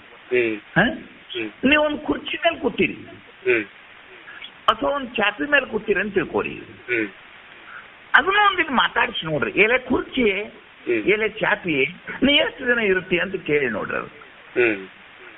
ಅದೇನ್ ಹೇಳ್ತತಿ ನೋಡಪ್ಪ, ಇಟ್ಕೊಂಡ್ರೆ ಇರ್ತನೋ, ಇಟ್ಕೊಳಿದ್ರು ಹೋಗ್ಕ ನಾಳೆಗೆ ನಾನ. ಹೌದಲ್ಲ? ಏನ್ ಹೇಳ್ತತಿ ಕುರ್ಚಿ ನಿಮ್ಮದು? ನೀನು ಚೆನ್ನಾಗಿ ಇಟ್ಕೊಂಡ್ರೆ ಇನ್ನೊಂದು 4 ದಿನ ಇರ್ತಾನೆ. ಮತ್ತೆ ಅಟ್ಟೆ ಮಾಡಿದ್ರೆ 3 ಒಲಿ ಬಾಯಿ ಹೋಗ್ತೀನಿ. ಅಂದ್ರ ಆ ಕುರ್ಚಿ ಆಗಲಿ ಆ ಚಾಪೆ ಆಗಲಿ ಒಂದು ದಿವಸ ಹುಟ್ಟ್ಯಾವು, ಒಂದಿಷ್ಟು ದಿವಸ ನಿಮಗೆ ಭೋಗ ಕೊಡ್ತಾವು, ಒಂದ್ ದಿವಸ ಹಳಿ ಹೊಕ್ಕಾವು, ಒಂದ್ ದಿವಸ ಹುಳ ಹತ್ತತಿ, ಒಂದ್ ದಿವಸ ಮುರಿದು ಹೊಕ್ಕಾವು. ಅವುಗಳನ್ನು ತೆಗೆದು ಒಲಿ ಹಾಕ್ತಿರಿ, ಅವು ಇಲ್ಲ. ಅದು ನೀವು ಯಾವ ಗುಂಪಿಗೆ ಸೇರಿದ್ವಿ ಈಗ? ಅನಿತ್ಯವಾದಂತ ಗುಂಪಿಗೆ. ಹೌದಾ? ಇನ್ನು ನಿಮ್ಮ ಎದುರಿಗೆ ಒಂದು ನೀವು ಹತ್ತುವ ಕಾರ್ ಐತಪ್ಪ, ನಿಮ್ಮ ಕಾರು, ನಿಮ್ಮ ಸೈಕಲ್ ಮೋಟ್ರು, ನಿಮ್ಮ ಬಾರು, ಕಾರ್ ಬಾರು, ಇವನ್ ಕೇಳಿ ನೋಡ್ರಿ. ಎಲೆ ಕಾರೇ ನಿನ್ನ ಗತಿ ಏನು ಅಂತೇಳಿ. ಏನು ಮರೆ ನೀ ತಂದಿ ಅಂತ ಬಂದನ್ ನಾನು, ಇಲ್ರಿ ನಾ ಯಾಕೆ ಬರಕ್ ಹೋಗ್ಲಿ? ಚಂದಂಗ್ ಹೊಡೆದ್ರ ದಾರಿ ಹಿಡ್ದ ಹೋಗ್ಕನು, ಯಾಕಡ್ರೆ ಹೊಡೆದ್ ಗಿಡಕ್ಕೆ ಬಡದು ನಿನ್ನ ಅದನ್ನ ಕೂಡ ತಗೊಂಡು ಹೋಗ್ಕನು. ಅಂದ್ರ ಅದು ಯಾವ ಗುಂಪಿಗೆ ಸೇರ್ತಿ? ಆಯ್ತಪ್ಪ. ನಿಮ್ ಕಿಶೆದಾಗ ಒಂದಿಷ್ಟು ರೊಕ್ಕ ಅದಾವು, ಬಂಗಾರ ಬೆಳ್ಳಿ, ಅವುಗಳನ್ನು ಕೇಳಿ ನೋಡ್ರಿ. ನೀನು ನಿನ್ನ ಹಣೆ ಬರ ಅಂತ ಕೇಳಿ ನೋಡ್ರಿ. ಅವು ಏನ್ ಹೇಳ್ತಾವು? ನೋಡಪ್ಪ, ಚೆನ್ನಾಗಿ ಇಟ್ಕೊಂಡ್ರೆ 2 ದಿನ ಇರ್ತೀವಿ, ಇಲ್ಲ ಅಂದ್ರೆ ನಾವು ಹಿಂಗೆ ಎಷ್ಟೋ ಮಂದಿನ ಬಿಟ್ಟು ಬಂದು ನಿನ್ನೂ ಬಿಟ್ಟು ನಾವು ಹೋಗ್ತೀವಿ. ಅಂದ್ರೆ ಅವು ಯಾವ ಗುಂಪಿಗೆ ಸೇರಿದ್ವು? ಅವು ಅನಿತ್ಯವಾದ ಗುಂಪಿಗೆ ಆಕಲ್ಲ, ಹೊರಗಿನ ವಸ್ತುಗಳು ಸಾಕಲ್ಲ. ಹೌದಪ್ಪ. ಇನ್ನು ಹೋಗ್ಲಪ್ಪ, ಇದು ನಿನ್ನ ಹಿಂಗೆ ಬರ್ಕೋರಿ. ಇದು ನಿನ್ನ ದೇಹವನ್ನು ಕೇಳಿ, ಹಿಂಗೆ ಕೇಳಿ, ಬೇರೆ ದೇಹವೇ ನಿಂದೇನು ವ್ಯವಸ್ಥೆ ಅಂತ ಕೇಳ್ರಿ, ಅನ್ನ ಬರ್ಕೊಂಡು ಕೇಳಿ. ಅದೇನು ಹೇಳ್ತದ ನಿಮಗದು? ಈಗ ಎಲ್ಲಿದೋ ಮರಿ ನಿನಗ ನನಗ ಯಾವ ಸಂಬಂಧ? ನಾನು ಇಂಥ ಎಷ್ಟು ದೇಹಗಳನ್ನು ಧರಿಸಿ ಬಂದನೋ ಏನು ಸುದ್ದಿಯೋ? ನಿನ್ನಂಥವ್ರು ಎಷ್ಟು ಮಂದಿ ಕೂಡ ಇದ್ದು ಬಂದನೋ ಏನು ಸುದ್ದಿಯೋ? ನಿಮ್ಮಪ್ಪ ನಿಮ್ಮವ್ವ ಕುಡ್ಕೊಂಡು ನನ್ನನ್ನು ಹುಟ್ಟಿಸಿದ್ರು. ತಾಯಿ ಗರ್ಭದೊಳಗೆ ಹೊಕ್ಕೊಂಡಾಗ ನನಗಿಷ್ಟು ತ್ರಾಸ ಆತು, ಯಾವಾಗ ಹೊರಗೆ ಬಂದೀನೋ ಅಂತ ಆತು. ಹೊರಗೆ ಬಂದಿಂದ ಆ ತಾಯಿಯ ಮಲೆ ಕಿವಿನ ರೂಪದ ಹಾಲನ್ನು ಚೀಪಿ ಅದರಿಂದ ಬೆಳೆದೆ. ಮುಂದೊಂದು ದಿವಸ ಅನ್ನಪ್ರಾಶನ ಅಂತ ಮಾಡಿದ್ರು, ಒಂದಿಷ್ಟು ಅನ್ನದ ರುಚಿ ತಗೊಂಡಂಗಾತು, ಅದನ್ನು ತಿನ್ಕೊಂತ ಹುಟ್ಟಿದೆ. ಅಕ್ಷರ ಅಂತ ಬರ್ಸಿದ್ರು, ನನಗೆ ಬೇಕಾಗಿದ್ದಿದ್ದಿಲ್ಲ. ಆದ್ರೂ ಮಂದಿ ಒತ್ತಡಕ್ಕ, ಮಾಸ್ತರ್ಗಳು ನಿಗ್ಗರ್ಕ ಅವನೊಂದಿಟ್ಟು ಕಲಿತೆ. ಮುಂದೆ ನಾನು ಹೊಟ್ಟೆ ತುಂಬಿಕೊಳ್ಳೋ ಸಲುವಾಗಿ ಅನಿವಾರ್ಯವಾಗಿ ನನ್ನ ತಾಯಿ ತಂದೆಗಳ ಕೈ ಬಿಟ್ಟದಿಂದ ಅನಿವಾರ್ಯ ಆಯ್ತು. ದುಡ್ದು ಇಲ್ಲಿ ತಕ್ಕ ಬಂದ್ಯ. ಈಗ 70 ವರ್ಷ ಆಯ್ತು. BP ಶುಗರ್ ಬಂದ್ಯಾವ. ನಾವು ಇನ್ನೊಂದು 4 ದಿವಸದೊಳಗೆ ನಾವು ಹೋಗು. ಏನ್ ಹೇಳ್ತಿ? ಅದು ಏನ್ ಹೇಳ್ತಿ? ನಿಮ್ಮ ದೇಹ ಏನ್ ಹೇಳ್ತಿ? ಹೋಗೋರು ಅಂದ್ರೆ ಇರಾವ್ರು ಯಾರಿನ್ನ? ಚೈತನ್ಯ ಒಂದೇ. ಚೈತನ್ಯ ಒಂದೇ. ನಿತ್ಯ ದರ್ಶನ ಆತೋ ಇಲ್ಲೋ ನಿನಗೆ? ನಿನ್ನ ಕುಂತ ಜಗ ಹಿಡ್ಕೊಂಡ, ನಿನ್ನ ಹತ್ತು ಕಾರ್ ಹಿಡ್ಕೊಂಡ, ನಿನ್ನ ಕಿಶಿದನ್ ರೊಕ್ಕ ಹಿಡ್ಕೊಂಡ, ಆದ ಹೆಂಡ್ರ ಮಕ್ಕಳನ್ನ ಹಿಡ್ಕೊಂಡ ಅಷ್ಟೇ ನಿನ್ನ ಸ್ವದೇಹದವರೆಗೂ ಕೇಳಿದ್ರು ಕೂಡ ನಿನ್ನ ಊಡಿ ಇರ್ತಂತ ಒಂದು ವಸ್ತುವರ ಹೇಳ್ತೇನಪ್ಪ? ಹೇಳಿಲ್ಲ. ಅವು ನಿನ್ನ ಗೂಡಿ ಇರುವುದಿಲ್ಲ. ಅವು ಏನಂತಾವಪ್ಪ ಅಂತಂದ್ರೆ ನಿನ್ನ ಪರಿಚಯನ ಇಲ್ಲ ಅಂತಾವು. ಏನಂತಾವು ನಿನಗ? ಏನಂತಾವು? ನನಗಿಲ್ಲ. ಆ ಮಣಿಯನ್ನು ಕೇಳ. ಎಲೆ ಮಣಿಯೇ ನನ್ನ ಪರಿಚಯ ನಿನಗೆ ಐತೇನಂತ ಕೇಳ. ಮರಯ ನಿಮ್ಮ ಅಪ್ಪ ನಿನಕಿಂತ ಮೊದಲಿದ್ದ, ಅವನಕಿಂತ ಅವ್ರ ಅಪ್ಪ ಮೊದಲಿದ್ದ, ಯಾರ ಪರಿಚಯ ತಗೊಂಡು ನನಗೇನ್ ಮಾಡುದು? ಏನಂತ ಮಣಿ ಅದು? ಯಾರ ಪರಿಚಯ ತಗೊಂಡು ನಾನೇನ್ ಮಾಡ್ಲಿ? ನಿನ್ ಏನಪ್ಪ ನಿನ್ನಂತವ್ರ ಈ ಇರಿಬಿ ಈ ತಗಣಿ ಅಡ್ಡಾಡುದಿಲ್ಲ ಗೋಡ್ಯಾಗ, ಆ ಉತ್ತರಕ್ಕಿಂತ ಕನಿಷ್ಠ ನೋಡ್ನಿ ಅಂತದು. ಅಂದ್ರೆ ಮನೆಗೂ ನಿನ್ನ ಪರಿಚಯ ಇಲ್ಲ, ಮಲಕ್ಕೂ ನಿನ್ನ ಪರಿಚಯ ಇಲ್ಲ, ನಿನ್ನ ತಿಜೂರಾಗಿಟ್ಟಿಂದ ಬೆಳ್ಳಿ ಬಂಗಾರಕ್ಕೂ ನಿನ್ನ ಪರಿಚಯ ಇಲ್ಲ. ಯಾರ ಪರಿಚಯ ಆಯ್ತಂತ ನಿನಗ? ನಿನ್ನ ಸ್ವದೇಹವೂ ಕೂಡ ನಿನ್ನ ಪರಿಚಯ ಇಲ್ಲ ಅಂತ ಹೇಳ್ತತೆ. ನಾವು ಯಾಕಾರ ಹುಟ್ಟಿ ಬಂದಿದ್ದೇವು ಅಂತ ನಮಗಾಗಿ ಹೋಗೈತಿ ಮರಯ. ವಾತ ಪಿತ್ತ ಕಪ ಕೂಡಿ ನಮಗ ಸಾಕಾಗಿ ಹೋಗೈತಿ. ಮತ್ತೆ ಇವು ಇಷ್ಟೂ ನಿನ್ನ ಪರಿಚಯನ ಇಲ್ಲ ಅಂದ್ರೆ ನಿನ್ನ ಜೊತೆಗೂಡಿ ಇವು ಹಿಂದೂನೂ ಇಲ್ಲ, ಹಿಂದೂ ಇಲ್ಲ, ಮುಂದೂ ಇಲ್ಲ. ಹೆಂಗಂತಮ್ಮ? ಹಿಂದೂನು ಇಲ್ಲ, ಹಿಂದೂ ಇಲ್ಲ, ಮುಂದೂ ಇಲ್ಲ. ಮತ್ತೆ ಎಂದೆಂದೂ ಇಲ್ಲದಂತಹ ಈ ವಸ್ತುಗಳು ನಿನಗೆ ಅಭಾವದವೋ ಏನು ಭಾವರೂಪದವೋ? ಅಭಾವದವ. ಯಾವಾಗೂ ಇಲ್ಲಿವು ಇಂದಷ್ಟೇ ಇಲ್ಲ ಅಲ್ಲ. ಹಿಂದೂ ಇಲ್ಲ, ಹಿಂದೂ ಇಲ್ಲ, ಮುಂದೂ ಇಲ್ಲ. ಅದಕ್ಕೆ ಏನಂತಾರ? ಅದಕ್ಕೆ ಮೊನ್ನೆ ಪದ ಏನಂತಾರ? ನಿನ್ನೊಳ ಒಡಗೂಡದ ಅಂದ್ರೆ ನಿನ್ನ ಪರಿಚಯ ಇಲ್ಲದ. ನಿನ್ನೊಳ ಒಡಗೂಡದ ಅಂದ್ರೆ ಹೆಂಗ ಅನ್ಬೇಕದನ್ನ? ನಿನ್ನ ಪರಿಚಯವಿಲ್ಲದ, ನಿನಗೆ ಎಂದೆಂದೂ ಪರಿಚಯವಿಲ್ಲದ, ಅಥವಾ ನಿನಗೆ ಅವಾಗ ಸಂಬಂಧ ಇಲ್ಲದ. ಅಭಾವವ ಅಂದ್ರೆ ಎಂದೆಂದು ಹಿಂದೂ ಇಂದು ಮುಂದು ಎಂದೂ ಇಲ್ಲದ. ಎಷ್ಟು ಚಂದ ಈ ತಿಳಿಯಾಕ ಹಟ್ಟೆ ಇಲ್ಲ ಪದ ಅದು. ಈ ಪದ ತಿಳಿಯಾಕ ಹಟ್ಟೋ ಇಲ್ಲೋ? ನಿನ್ನೊಳಗೂಡದ ಅಂದ್ರೆ ನಿನ್ನ ಅಂದ್ರೆ ಆತ್ಮನಲ್ಲಿ, ಸ್ವರೂಪದಲ್ಲಿ, ಏನಾರ ಅನ್ಕೋ, ಚೈತನ್ಯದಲ್ಲಿ, ಬ್ರಹ್ಮದಲ್ಲಿ. ಏನೇನ್ ಅನ್ಬೇಕು ಅದಕ್ಕೆ? ಏನ್ ಅನ್ಬೇಕು? ನಿನ್ನ ಪದಕ್ಕೆ ಏನರ್ಥ ಅಲ್ಲೇ? ನಿನ್ನ ಅಂದ್ರೆ ಆತ್ಮದಲ್ಲಿ, ಚೈತನ್ಯದಲ್ಲಿ, ಸ್ವರೂಪದಲ್ಲಿ, ಬ್ರಹ್ಮದಲ್ಲಿ. ಅಲ್ಲೋ ತಮ್ಮ ಬೆಳಕಿನ ಜೊತೆಗೆ ಕತ್ತಲೆ ಬದುಕಬಹುದೇನೋ ರುದ್ರನ? ಇಲ್ಲಪ್ಪ, ಇಲ್ಲಪ್ಪ. ಸೂರ್ಯನ ಬೆಳಕಿನೊಂದಿಗೆ ಕತ್ತಲೆ ಎಂದರ ಬದುಕಬಹುದೇನಪ್ಪಾ? ಇಲ್ಲಪ್ಪ. ಮತ್ತ ಅದ್ರ ಜೊತೆಗೂಡಿ ಬದುಕಂದ್ರೆ ಹೆಂಗ್ ಸಾಧ್ಯ ಐತಿ ಓತಮ ಇದೆ? ಹೌದು. ನಿತ್ಯ ರೂಪವಾದಂತ ಜಗದ್ರೂಪ ಸಕಲ ವಸ್ತು ವಿಷಯಗಳು ತೋರುವ ಕಾಲದಲ್ಲೇ ಇಲ್ಲವು. ಏತಮ್ಮ, ಕಪ್ಪೆ ಚಿಪ್ಪಿನಲ್ಲಿ ಬೆಳ್ಳಿ ತೋರುವ ಕಾಲದಲ್ಲೇ ಬೆಳ್ಳಿಲ್ಲ. ಆ ಜ್ಞಾನ ಇಲ್ಲ ಅಲ್ಲದು. ಯಾವಾಗ ನಿನಗೆ ಕಪ್ಪೆ ಚಿಪ್ಪಿನಲ್ಲಿ ಚಕ್ ಚಕ್ ಚಕ್ ಸೂರ್ಯನ ಬಿಸಿಲಿ ಹೊಳುತ್ತಲ್ಲ, ಆ ಹೊಳೆಯುವ ಸಮಯದಲ್ಲೇ ಬೆಳ್ಳಿಲ್ಲ ಅದ್ರ. ರಜ್ಜುವಿನಲ್ಲಿ ತೋರಿದ ಸರ್ಪ ಕಾಣುವ ಸಮಯದಲ್ಲೇ ಸರ್ಪ ಇಲ್ಲ ಅಲ್ಲಿ. ಎಷ್ಟು ಸಲ ಹೇಳಿಲ್ಲ? 1000 ಸಲ ಹೇಳಿರ್ಬೋದನ್ನ ಇದನ್ನ.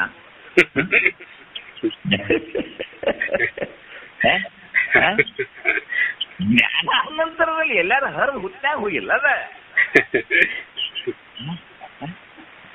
ಬೆಳಕಿನ ಜೊತೆಗೆ ಕತ್ತಲೆ ಎಂದೆಂದೂ ಅದರ ಸ್ನೇಹ ಅದಕ್ಕೆ ಎಂದೂ ಹೆಂಗ ಇರುವುದಿಲ್ಲೋ, ಹಂಗ ಚೈತನ್ಯದ ಜೊತೆಗೆ ಈ ಲೋಕದ ಸಕಲ ವ್ಯವಹಾರ ಪಡಿ ಪದಾರ್ಥಗಳು ಎಂದೂ ಒಡಗೂಡುವುದೇ ಇಲ್ಲ.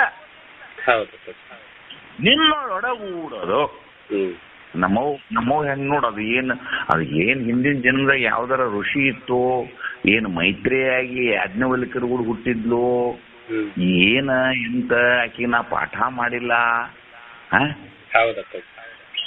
ಪಟ್ನ ಹಾಡುವ ಅಂತಂದ್ರೆ ಪದಚ್ಛೇದ ಮಾಡಿ ಹಾಡಿಬಿಟ್ಲಪ್ಪ. ಅಂದ್ರೆ ಹಿಂದಿನ ಜನ್ಮದಲ್ಲಿ ಅವರು ಅದನ್ನ ಮಾಡ್ಕೊಂಡು ಬಂದಾರ ಅವ್ರ. ಇಲ್ಲಂದ್ರೆ ಕೋತು ಮಾತು. ಈ ಪದವನ್ನು ಹೋಗಿ ನೀವು ಹುಬ್ಬಳ್ಳಿಯಾಗಾರ ಎಲ್ಲಾರ ಚೊತ್ತು ತಂಗ ವೇದಾಂತ ಓದವ್ರತಿಲೆ ಹೋಗಿ ಪಟಕನ ಇದಾರೆ ಬಿಡಿಸ್ರಿ ಅಜ್ಜಾರ ಅಂದ್ರ ಹಂಗ್ಯಾಂಗ್ ಬರ್ತತಿ ಎಲ್ಲ ನೋಡ್ಕೊಂಡ್ ಬರ್ಬೇಕು ಅವನ್ನ. ಅವೆಲ್ಲ ಏನು ಚಿನ್ನ ಕೆಲಸನಪ್ಪ ಅದು ಅಂತಾರದಕ್ಕ ಅವ್ರ. ಆದ್ರೆ ನಮ್ ಶಿವಲೀಲ ಹಾಡ್ ನನ್ನ ಮಗಳ ಅನ್ಕಲ್ಲ ದಳ ದಳ ದಳ ಹಾಡ್ತಪ್ಪ. ಮತ್ತೆ ಹಿಂದಿನ ಜನ್ಮದಲ್ಲಿ ತಯಾರು ಮಾಡ್ಲಾರ ಹೆಂಗ್ ಹಾಡಿದ್ಲಕ್ಕಿ? ಅವು ಜನ್ಮದಿಂದ ತಯಾರಾಗಿ ಬಂದಾರ ಅವರು. ಅವರ ಸ್ವರೂಪದಲ್ಲಿ ದೇಹಾದಿ ಪಡಿ ಪದಾರ್ಥಗಳು, ಈ ದೇಹಾದಿ ಸಮರ್ಥವಾದಂತ ಈ ಸಂಸಾರದ ಸುಖ ದುಃಖಾದಿಗಳು ಅವ್ರ ಸ್ವರೂಪದಲ್ಲಿ ಇಲ್ಲವೇ ಇಲ್ಲವ. ಇದ್ರಲ್ಲ ಮಾತಾಡುತ್ತಮ್ಮ, ಇಲ್ಲವೇ ಇಲ್ಲವು. ಅದು ನಾವು ಹೆಂಗ್ ಹೇಳಕತ್ತ ನೋಡ, ನಿನ್ನೋಡೊಡಗೂಡದ ಅಭಾವ ಅಂದ್ರೆ ಎಂದೂ ಇಲ್ಲದ. ಸದ್ಯ ಅಭಾವಕ್ಕೆ ಏನ್ ತಿಳ್ಕೋಕ್ ನೀವೀಗ? ಎಂದೂ ಇಲ್ಲದ. ಒಂದೇ ಅಭಾವ ಪದಕ್ಕೆ ಇದು ಬಹಳ ವಿಶೇಷ ಅರ್ಥ. ಇನ್ ಮುಂದೆ ಇನ್ನೂ ಒಂದು ಪದ ಐತೆ, ಅದ್ ಮುಂದೆ ಅದನ್ನ ಆ ಟೈಮ್ದಾಗ ಹೇಳ್ತಾನೆ ಮತ್ತೆ ಅದಕ್ಕೆ. ಇದು ಒಂದ ಪದಕ್ಕಿಲ್ಲ. ಇನ್ನು ಸದ್ಯಕ್ಕೆ ಇದು ಆದ ಕೂಡಲೇ ಘಟವೇ ಪುಷ್ಯ ಘಟವೇ ಇರಬಹುದು ಅನಿಸ್ತತ್ ನನಗೆ. ಇದ್ರ ಮುಂದಿನ ಪದ ಅದ ಇರ್ತತ್ ಇನ್ನದ. ಹೌದಪ್ಪ. ಈ ಸೂಚ್ಯವಾಗಿ ನಿಮಗೊಂದು ಸ್ವಲ್ಪ ಅದ್ರದೊಂದು ಸ್ವಲ್ಪ ತಿಳಿಸ್ತಾನೆ. ಈಗ ನಾಳೆಗೆ ಮತ್ತೆ ಪೂರ್ಣ ತಿಳಿಸ್ತಾನೆ ಅದನ್ನ. ಯಾಕಂದ್ರೆ ಒಂದು ನಿಮ್ಗೆ ವಜ್ಜ ಕಟ್ಟವ. ಅಭಾವವ ಇದರ ಅರ್ಥ ಏನು ಅಂತಂದ್ರೆ ಸ್ಮೃತಿ ರೂಪದಲ್ಲಿ ಅಥವಾ ಭಾವ ರೂಪದಲ್ಲಿ ಮಾತ್ರ ಇದ್ದು ವಸ್ತು ರೂಪದಲ್ಲಿ ಯಾವುದಿಲ್ಲಲ್ಲ ಅದಕ್ಕೆ ಅಭಾವ ಅನ್ಬೇಕು. ಏನ್ ಅನ್ಬೇಕಮ್ಮ? ಅದಕ್ಕೆ ಏನ್ ಅನ್ಬೇಕು ಹೇಳು? ಭಾವ ರೂಪದಲ್ಲಿ ಮಾತ್ರ ಇದ್ದು ವಸ್ತು ರೂಪದಲ್ಲಿ ಯಾವುದಿರುವುದಿಲ್ಲವೋ ಅದಕ್ಕೆ ಅಭಾವ ಅನ್ಬೇಕು. ಉದಾಹರಣೆ ಏನಪ್ಪ, ಏನು ಬಿಸಿಲು ಗುದರಿ ಅದೇನಂತಾರ, ಏನಂತೀರ ಅದಕ್ಕೆ ನೀವು ವಿಜ್ಞಾನಿಗಳ? ಮೃಗಜಲ. ಮೃಗಜಲ. ಆ ಮೃಗಜಲ ನೋಡಕ್ ಕಾಣ್ತಮ್ಮ? ಅದು ಕಾಣುತ್ತೆ. ಕಾಣ್ತೇನು? ಇಲ್ಲ ಅಲ್ಲ, ಅಪ್ಪ ಹೋಗಿ ನೋಡಿದ್ರೆ ಏನ್ರ ಮತ್ತೆ ಐತೆ ನೋಡ್ರಿ, ಮತ್ತೆ ಸುಳ್ಳ ಮತ್ತೆ ನಿಗ್ರ ಬೇಡ, ಮತ್ತೆ ಮುಂದಕ್ಕೆ ಹೋಗತ್ತೆ. ಭ್ರಮಾ ಕಾಲದಲ್ಲಿ, ಅಜ್ಞಾನ ಕಾಲದಲ್ಲಿ, ವರ್ಷ ಕಾಲದಲ್ಲಿ ತೋರ್ತತಿ. ಹೌದು. ಹುಡುಕಿ ಆಡಿದ್ರೆ ಇಲ್ಲ. ಮತ್ತೇನು ಇಲ್ಲ. ಇದಕ್ಕೆ ಏನ್ ಅನ್ಬೇಕಂದ್ರೆ ಅಭಾವ ಅನ್ಬೇಕಿಲ್ಲ. ಸ್ವಲ್ಪ ನ್ಯಾಯಶಾಸ್ತ್ರ ಪ್ರಕಾರ ನೋಡೋದು ಐತಿ ಮುಂದಿನ ಅದ. ಮಾತ್ರ ಇಷ್ಟರ ನಿಮಗೆ ಇದು ಸರಿಯಾಗಿ ಗೊತ್ತಾಗ್ಲಿಲ್ಲ. ಇನ್ನೂ ಒಂದು ಹೇಳ್ತೇನೆ ನಿಮಗೆ, ಇನ್ನೂ ಒಂದು ತಿಳಿಯುವಂತ ಹೇಳ್ತೇನೆ ನಾನು ತಮ್ಮ. ಈ ಉದಾಹರಣೆಗಾಗಿ ತಮ್ಮ ರಾತ್ರಿ ನಾಟಕ ಮಾಡ್ತಾರೆ. ರಾತ್ರಿ ನಾಟಕ ಮಾಡುವಾಗ ಒಬ್ಬ ಮನುಷ್ಯ ಸಾವುಕಾರನ ಪಾತ್ರ ಮಾಡ್ಯಾನ, ಒಬ್ಬ ಬಡವನ ಪಾತ್ರ ಮಾಡ್ಯಾನ. ಒಂದು ಬಯಲು ಮಂದಿರದೊಳಗೆ ಕಂಬ ಹೋಗದ ಥಿಯೇಟರ್ ಮಾಡ್ಯಾರ, ಅದ್ರಾಗ ಅರಮನೆ ಮಾಡ್ಯಾರ, ಒಂದು ಸೆರೆಮನಿ ಮಾಡ್ಯಾರ, ರಸ್ತಾ ಮಾಡ್ಯಾರ, ಬಗೀಚ್ ಮಾಡ್ಯಾರ, ಎಲ್ಲ ಮಾಡ್ಯಾರ. ಕಾಣ್ತೇವಿಲ್ಲ ತಮ್ಮ? ಬೆಳಕಾದ್ರೆ ಏನು ಇಲ್ಲ ಅಂದ್ರೆ ಇಲ್ಲ ಅನ್ನೋದೇ ಸತ್ಯ. ಅದು ಮೊದಲು ಇಲ್ಲ, ಕಾಣುವ ಕಾಲದಲ್ಲಿಯೂ ಇಲ್ಲ, ನಂತರದಲ್ಲಿಯೂ ಇಲ್ಲ. ಆದ್ರೆ ಭಾವ ರೂಪದಲ್ಲಿ ಮಾತ್ರ ಕಾಣ್ತದೆ. ಹೌದಾ? ಇಲ್ಲಿ ಸಂಸಾರತ್ವ ನೋಡು. ಹೆಂಡತಿ, ಮಕ್ಕಳು, ನೀನು, ಲಗ್ನ, ನೌಕರಿ, ರೊಕ್ಕ, ರೂಪಾಯಿ ಇವೆಲ್ಲ ನಿಂದು ಸುಂದರವಾಗಿ ಮಕ್ಕಳ ತರ್ಕೊಂಡು ಅಡ್ಡಾಡುವಂತ ಸಂಸಾರ. ಇದು ಏನ್ ಹುಟ್ಟೋಕ್ಕಿಂತ ಮೊದಲು ನಿನಗಿತ್ತೇನು? ಇಲ್ಲಪ್ಪ. ನಾಳೆ ನಿನ್ನ ಮರಣಾನಂತರ ನಿನ್ನ ಹಿಂದೆ ಬರ್ತೇನು? ಇಲ್ಲ. ಮೊದಲು ಇಲ್ಲ, ಕಡಿಕೂ ಇಲ್ಲ, ನಡು ಮಾತ್ರ ಭಾವ. ಅರ್ಥಕತ್ತಿಲ್ತಮ್ಮ? ಏನ್ ಅಲ್ಲಿಗೆ ಬರ್ಲಿವ? ಮತ್ ನನಗೆ ಅರ್ಥ ಆಗೋದಿಲ್ಲ ಅಂದ್ರೆ ಅಲ್ಲಿಗೆ ಬಂದ್ಬಿಡವನ ಈಗ. ಅರ್ಥ ಆಗ್ತದೆ. ಹೌದಲ್ಲ ತಮ್ಮ? ಬಯಲಿನೊಳಗೆ ಕಟ್ಟಿದಂತಹ ಗುಡಿಗುಂಡಾರಗಳು, ಮೂರ್ತಿ ಮಹಲುಗಳು, ನಿಮ್ಮ ಗುಡಿಸಲುಗಳು ಮೊದಲಿಲ್ಲೇ ಇಲ್ಲಪ್ಪ. ನಡು ತೋರಿದು ಕಡೆಕೊಂದ್ ದಿವಸ ಅಡಿಗೋದು. ಅವು ಕೂಡ ಏನಪ್ಪಾ ಅಂತಂದ್ರೆ ಮುಂದೆ ಯಾವಾಗ ಒಂದು 6 ತಿಂಗಳ ಮೇಲೆ ಬಣ್ಣಿ ಅಲ್ಲಿ ಅಕಸ್ಮಾತ್ ಅದೆಲ್ಲ ಭೂಕಂಪ ಎಲ್ಲ ಇದ್ದಿದ್ದಿಲ್ಲ ಅಂದ್ರೆ ಇಲ್ಲೊಂದು ಸತ್ಸಂಗ ಆಶ್ರಮಂತ ಇರ್ತಲ್ರಿ ಅಂತಂದ್ರೆ ಇರ್ತಾಳ್ರಿ, ಅದು ಓತಂದ್ರ. ಹೌದು. ಅಂದ್ರೆ ಎಲ್ಲವೂ ತೋರಿಡುವ ಇವು. ಅಂದ್ರೆ ಕೇವಲ ತೋರಿಕೆಯಲ್ಲಿ ಮಾತ್ರ ಇದ್ದು ವಸ್ತಾಂಶದಲ್ಲಿ ಇವು ಇಲ್ಲವೇ ಇಲ್ಲ. ಹೌದಿಲ್ಲ? ಇದಕ್ಕೇನಂತಾರೆ ಇವಕ್ಕ? ಅಭಾವಗಳು. ಅಭಾವಗಳು. ಹೌದಿಲ್ಲ? ಇದನ್ನ ಶಾಸ್ತ್ರೀಯವಾಗಿ ಹೆಂಗ್ ಹೇಳ್ತಾರಂದ್ರೆ ತಮ್ಮ, ಈಗ ನಿಮ್ಗೆ ಸುಮ್ಮ ತಿಳಿಯುವಂಗ ಎಡಪಂಕ್ತಿಯ ಧೋರಣೆಯಿಂದ ಸ್ವಲ್ಪ ಹೆಚ್ಚು ಕಡಿಮೆ ಆದ್ರೂ ಚಿಂತಿಲ್ಲ, ಇದು ನಿಮಗೆ ತಿಳಿಲಿ ಅಂತ ಹೇಳ್ಕೊತ ಬನ್ನಿ. ಇನ್ನು ಇದನ್ನು ಶಾಸ್ತ್ರೀಯವಾಗಿ ನೋಡು. ಈ ಒಂದು ಉದಾಹರಣೆಪ್ಪ, ಈ ಒಂದು ಉದಾಹರಣೆ. ನೀವು ದಿನ ಏನ್ ಮಾಡ್ತೀರಪ್ಪ ಅಂದ್ರೆ ಲಿಂಗಾರ್ಚನೆಯನ್ನು ಮಾಡ್ಕೋತೀರಿ, ಹೌದಾ? ಲಿಂಗೋಸ್ತ್ರ ಏನ್ ಮಾಡ್ತೀರಪ್ಪ ಅಂತಂದ್ರೆ ಅದನ್ನ ತೊಳೆದು ಇವತ್ತಿನ ಲಿಂಗೋಸ್ತ್ರ ಒಣಾಕಿ ಎಲ್ಲೇ ಒಂದ್ ಕಡೆ ಒಂದ್ ತಂತಿಗೋ ಎಲ್ಲೇ ಒಂದ್ ಕಡೆ ಹಾಕಿರ್ತೀರಿ, ಮತ್ ನಿಮ್ ಕೆಲ್ಸಕ್ಕೆ ಹೋಗಿರ್ತೀರಿ. ಮತ್ ಲಿಂಗಾರ್ಚನೆ ಸಮಯ ಬತ್ತು ಅಂದ್ರ ಎಲ್ಲಿ ಹಾಕಿರ್ತೀರಿ ಅಲ್ಲಿ ತಗೊಳಕ್ ಹೋಗ್ತೀರಿ. ಅಲ್ಲಿ ನೀವು ಹಾಕೋ ಜಾಗದಾಗ ಗೂಟ್ ಒಂದೇ ಇತ್ತು, ಆ ಲಿಂಗೋಸ್ತ್ರ ಇರ್ಲಿಲ್ಲ. ಅವಾಗ ಪಕ್ಕದ ಶಿಷ್ಯರ್ನ ಏನ್ ಕೇಳ್ತೀರಿ ಅಂತಂದ್ರೆ, ಏ ತಮ್ಮ ಇಲ್ಲಿ ಲಿಂಗೋಸ್ತ್ರ ಎಲ್ಲಿ ಹೋತೋ ಅಂತ ಕೇಳ್ತೀರಿ. ಲಿಂಗೋಸ್ತ್ರ ಎಲ್ಲಿ ಹೋತು ಅಂತ ನೀವು ಕೇಳುವಾಗ ಏನ ನೋಡಿ ಕೇಳಾಕತ್ತೀರಿ ನೀವು? ನೋಡ್ರಿ ಸ್ವಲ್ಪ ಶಾಸ್ತ್ರಿನ ಏನ್ ಗರ್ಭ ಮಾಡ್ಬೇಡ್ರಿ, ನಾ ಎಲ್ಲ ತಿಳಿಸ್ತೇನೆ ನಿಮಗದನ್ನ. ಇಲ್ಲಿ ಲಿಂಗೋಸ್ತ್ರ ಇಲ್ಲ ಅಂತ ನೀವು ಕೇಳುವಾಗ ಏನ್ ನೋಡಾಕತ್ತಿ ಅಲ್ಲಿ? ಅಂದ್ರೆ ಒಂದು ಹಗ್ಗ ಇತ್ತಲ್ಲ ಪಜಿ, ಹಗ್ಗದ ಮೇಲೆ ಹಾರಾಕಿತ್ತು ಅದು, ಅಥವಾ ಒಂದು ಗೂಟ, ಅಥವಾ ಅಲ್ಲೊಂದು ನಾಯಿ ಕ್ಲಿಪ್ ಇರ್ತಾವ, ಒಂದು ಕ್ಲಿಪ್ ಹಾಕಿರ್ತೀರಿ ಅದಕ್ಕೆ, ಹೌದಿಲ್ಲ? ಅದನ್ನ ನೋಡಾಕ್ ಹತ್ತೀರಿ. ಏನ್ ಕಲ್ಸಾಕತ್ತೀರಿ? ಲಿಂಗೋಸ್ತ್ರವನ್ನು. ಲಿಂಗೋಸ್ತ್ರ ಏನ್ ರೈತನಿಗೆ ಅಲ್ಲದು ಇಲ್ಲ ಪಜಿ. ಅಂದ್ರೆ ನೋಡ್ತಾ ಇರೋದು ತಂತಿ, ಕಲ್ಪಿಸ್ತಾ ಇರೋದು ಯಾವುದು? ಲಿಂಗೋಸ್ತ್ರ. ಹೌದಿಲ್ಲ? ಹೌದು. ಅಂದ್ರೆ ಒಂದು ವಸ್ತುವಿನ ಅಭಾವವನ್ನ ಅದರ ಸ್ಥಾನದ ಮೇಲೆ ನೀವು ಪರಿಚಯಿಸಿಕೊಂಡು ಅದನ್ನ ಕೇಳಾಕತ್ತೀರಿ. ಆ ಲಿಂಗೋಸ್ತ್ರ ಅನ್ನೋದು ಇಲ್ಲ ಅಲ್ಲೇ. ಅದನ್ನ ಎದರಿಂದ ನೆನಪು ಮಾಡ್ಕೊಳಕತ್ತೀರಿ ಅಂದ್ರೆ ಆ ಸ್ಥಾನದ ಮೇಲೆ ಹೋಗಿ ನೋಡಿದಾಗ ದಿನ ಅಲ್ಲಿ ಒಂದು ಲಿಂಗೋಸ್ತ್ರ ಹಾಕ್ತಿದ್ದೆ, ಅದು ಗಾಳಿಗೆ ಹಾರಿ ಹೋಗಿತ್ತು ಅಥವಾ ಯಾರು ತಗೊಂಡಾರೋ ಅದನ್ನ ಕಲ್ಪಿಸಿಕೊಂಡು ನೀವು ಏನು ಕೇಳಿದಿರಲ್ಲ, ಅದಕ್ಕೆ ಶಾಸ್ತ್ರದಲ್ಲಿ ಅದಕ್ಕೆ 2 ಹೆಸರಿಟ್ಟಿದ್ದಾರೆ. ಆ ಗೂಟಕ್ಕೆ ಏನ್ ಅನ್ಬೇಕು, ನೀವು ಜನ ಹಾಕೋ ಜಾಗಕ್ಕೆ ಏನ್ ಅನ್ಬೇಕಂದ್ರೆ ಅದಕ್ಕೆ ಅಣಿಯೋಗಿ, ಅದಕ್ಕೆ ಏನಂತಾರ? ಅದಕ್ಕೆ ಅಣಿಯೋಗಿ. ಆ ಲಿಂಗೋಸ್ತ್ರಕ್ಕೆ ಏನಂತಾರಂದ್ರ ಪ್ರತಿಯೋಗಿ. ಲಿಂಗೋಸ್ತ್ರಕ್ಕೆ ಏನ್ ಅನ್ಬೇಕು? ಅದಕ್ಕೆ ಪ್ರತಿಯೋಗಿ. ಅಣಿಯೋಗಿ ಯಾವುದು? ಗೂಟ.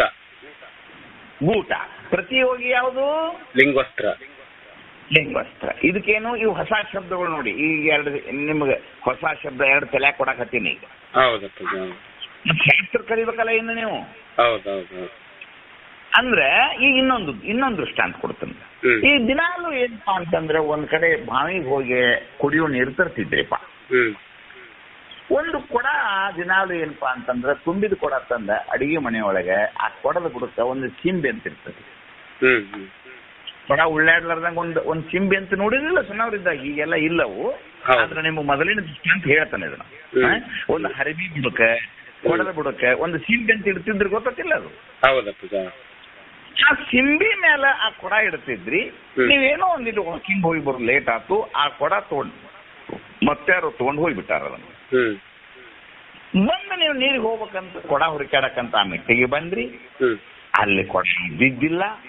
ಅದನ್ನ ನೋಡಿ ಏನಂತೀರಿ ಅಂತಂದ್ರೆ, ಇಲ್ಲಿ ಕೊಡ ಎಲ್ಲಿ ಹೋತು? ಹೌದಿಲ್ಲ? ಇಲ್ಲಿ ಕೊಡ ಎಲ್ಲಿ ಹೋತ್ ಕೇಳಿದ್ರಿಲ್ಲ ಅದನ್ನ ಈಗ. ಅಂದ್ರೆ ಏನು ನೋಡಿ ಕೊಡ ನೆನೆಸ್ಕೊಂಡ್ರಿ? ಅಲ್ಲಿ ಖಾಲಿ ಸಿಂಬಿ ಖಾಲಿ ಸಿಂಬಿ ನೋಡಿ ಏನ್ ನೆನೆಸ್ಕೊಂಡ್ರಿ ನೀವು? ಕೊಡ ನೆನೆಸ್ಕೊಂಡ್ರಿ. ಹೌದಿಲ್ಲ? ಆ ಖಾಲಿ ಸಿಂಬಿಗೆ ಅಣಿಯೋಗಿ ಏನಬೇಕು, ಕೊಡಕ ಪ್ರತಿಯೋಗಿ. ಗೊತ್ತಾಗತ್ತಮ್ಮ ಈಗ? ಗೊತ್ತಾಗತ್ತಿ? ಈಗ ಕೆಲವೊಬ್ರಿಗೆ ಅಂತಿರ್ಬೇಕು, ದಿನ ಎಂತ ಚಂದ ಹೇಳ್ತಿದ್ರು, ಇವತ್ತು ಯಾಕೋ ನಮೂನಿ ಹೇಳಾಕತ್ತಾರ ನೋಡಪ್ಪ, ಇಲ್ಲಿ ಏನಿದೆ.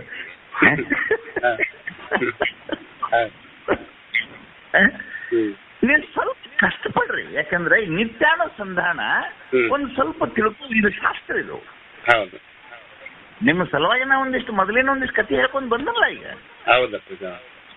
ಟೈಮ್ ಅದನ್ನ ಹೇಳಕ್ ಆಗುದಿಲ್ಲಲ್ಲ ಇನ್ನ. ಈ ಅಣಿಯೋಗಿ ಮತ್ತು ಪ್ರತಿಯೋಗಿಯನ್ನ ಶಾಸ್ತ್ರದಲ್ಲಿ ಮಹಾನುಭಾವರು ತಮ್ಮ ಗುರಿಯಾಗಿರಿಸಿಕೊಂಡು ಅಭಾವವನ್ನು ಏನ್ ಮಾಡಕತ್ತಾರ ಅಂದ್ರೆ ನಿಮ್ಗೆ ಪಾಠ ಮಾಡ್ತೀವಿ ಸಾಕೊಂಟ. ಅಭಾವಕ್ಕೆ ಒಂದು ವಿಗ್ರಹ ಅಥವಾ ಅಭಾವಕ್ಕೆ ಒಂದು ಲಕ್ಷಣ ಶಾಸ್ತ್ರವನ್ನ ಅದನ್ನ ಹೆಂಗ್ ಮಾಡ್ಯಾರಪ್ಪ ಅಂದ್ರೆ, ನಿಷೇಧಕ ಪ್ರತೀತಿಗೆ ವಿಷಯವಾಗಿ ಸಂಬಂಧ ಸಾದೃಶ್ಯಕ್ಕಿಂತಲೂ ಭಿನ್ನವಾಗಿ ಸಾಪೇಕ್ಷ ಪ್ರತೀತಿಗೆ ಯಾವುದು ವಿಷಯವಾಗಿದೆಯೋ ಅದಕ್ಕೆ ಅಭಾವ ಅಂತ ಕರಿಬೇಕು. ಹಿಂಗ್ ಹೇಳ್ತಾರ ನೋಡವ್ರು. ಹಿಂಗ್ ಹೇಳಿದ್ರೆ ನಿಮ್ಮ ಅಂದಾಜು ಎಷ್ಟನೇ ಕೇಳಬಹುದು ನೀವೇನು.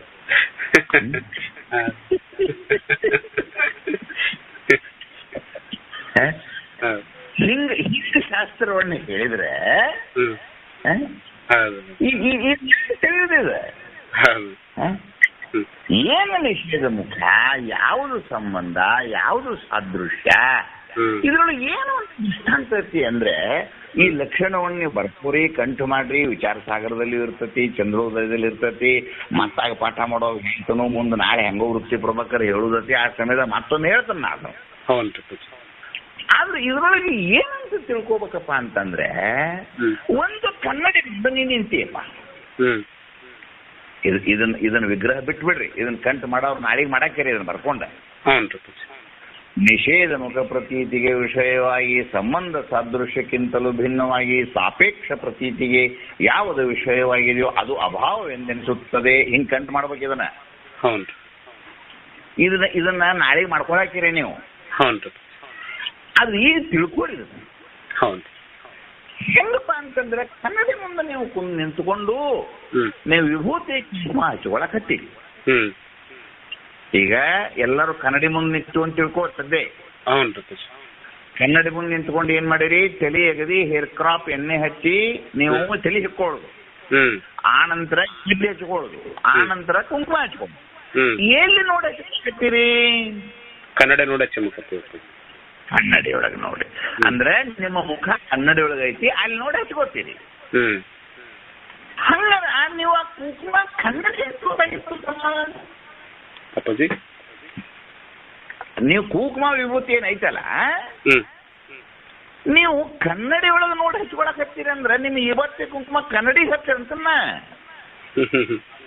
ಇಲ್ಲ ಪ್ರತಿಬಿಂಬ ಐತೆ. ಕನ್ನಡಿ ಒಳಗೆ ಬಿದ್ದಿರೋದು ಪ್ರತಿಬಿಂಬ ಆಗ್ತದೆ, ನಾನು ಬಿಂಬ. ಅಂದ್ರೆ ನೀವು ಕನ್ನಡಿ ಒಳಗೆ ನೋಡಿದ್ರು ಕೂಡ ನಿಮಗೆ ಗೊತ್ತತಿ ನಿಮ್ ಮುಖ ಅಲ್ಲಿಲ್ಲ ಅನ್ನೋದು. ಹೌದೌದು, ಏನ್ ಗೊತ್ತಿಲ್ಲೋ? ಗೊತ್ತಾಯ್ತಪ್ಪ. ಈಗ ಕನ್ನಡಿ ಒಳಗೆ ನಿಂತು ಹಚ್ಕೊಂಡು ಪೌಡರ್ ಕುಂಕುಮ ಹಚ್ಕೊಳಕತ್ತಿ ಅಲ್ತಮ್ಮ, ಕನ್ನಡಿ ಒಳಗೆ ನೋಡಿ ಹಚ್ಕೊಂಡ್ರು ಕೂಡ ನಿನಗೆ ಏನ್ ಗೊತ್ತಂದಂಗಾತು? ಅಲ್ಲಿ ಮುಖ ಇಲ್ಲ ಅನ್ನೋದು ಗೊತ್ತಾಯ್ತಪ್ಪ. ಕನ್ನಡಿ ಒಳಗೆ ನನ್ನ ಮುಖ ಇಲ್ಲ ಅನ್ನೋದು ನಿನಗೆ ಪರ ಗೊತ್ತಂದಂಗಾತಲ್ಲ. ಹೌದಪ್ಪ. ಹಂಗ ಲೋಕ ಕಣ್ಣಿಲೆ ನೋಡ್ತಿದ್ದ ಇದು ಲೋಕ ಇಲ್ಲ ಅಂತ ಗೊತ್ತಾಗುದ ಅಭಾವ.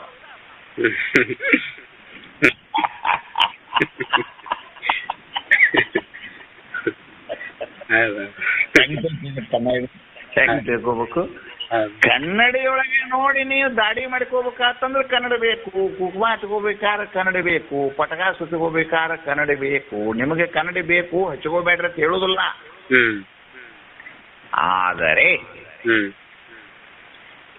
ಕನ್ನಡಿಯನ್ನು ನೋಡುವ ಕಾಲದಲ್ಲೇ ಗೊತ್ತೈತಿ ನಿಮಗೆ. ಹೌದು, ನನ್ನ ಮುಖ ಅದ್ರೊಳಗೆ ಇಲ್ಲ ಅನ್ನೋದು. ಹೌದೌದು. ಇದೇನು ಶಾಸ್ತ್ರ ಕಲ್ತವ್ರು ಎಷ್ಟ ಗೊತ್ತೈತಿ, ಉಳಿದವ್ರಿಗೆ ಗೊತ್ತಿಲ್ಲ ಮತ್ತೆ ಎಲ್ಲರಿಗೂ ಗೊತ್ತೈತಪ್ಪ. ಎಲ್ಲರಿಗೂ ಗೊತ್ತೈತಿ ಕನ್ನಡಿ ಒಳಗೆ ನನ್ನ ಮುಖ ಇಲ್ಲ.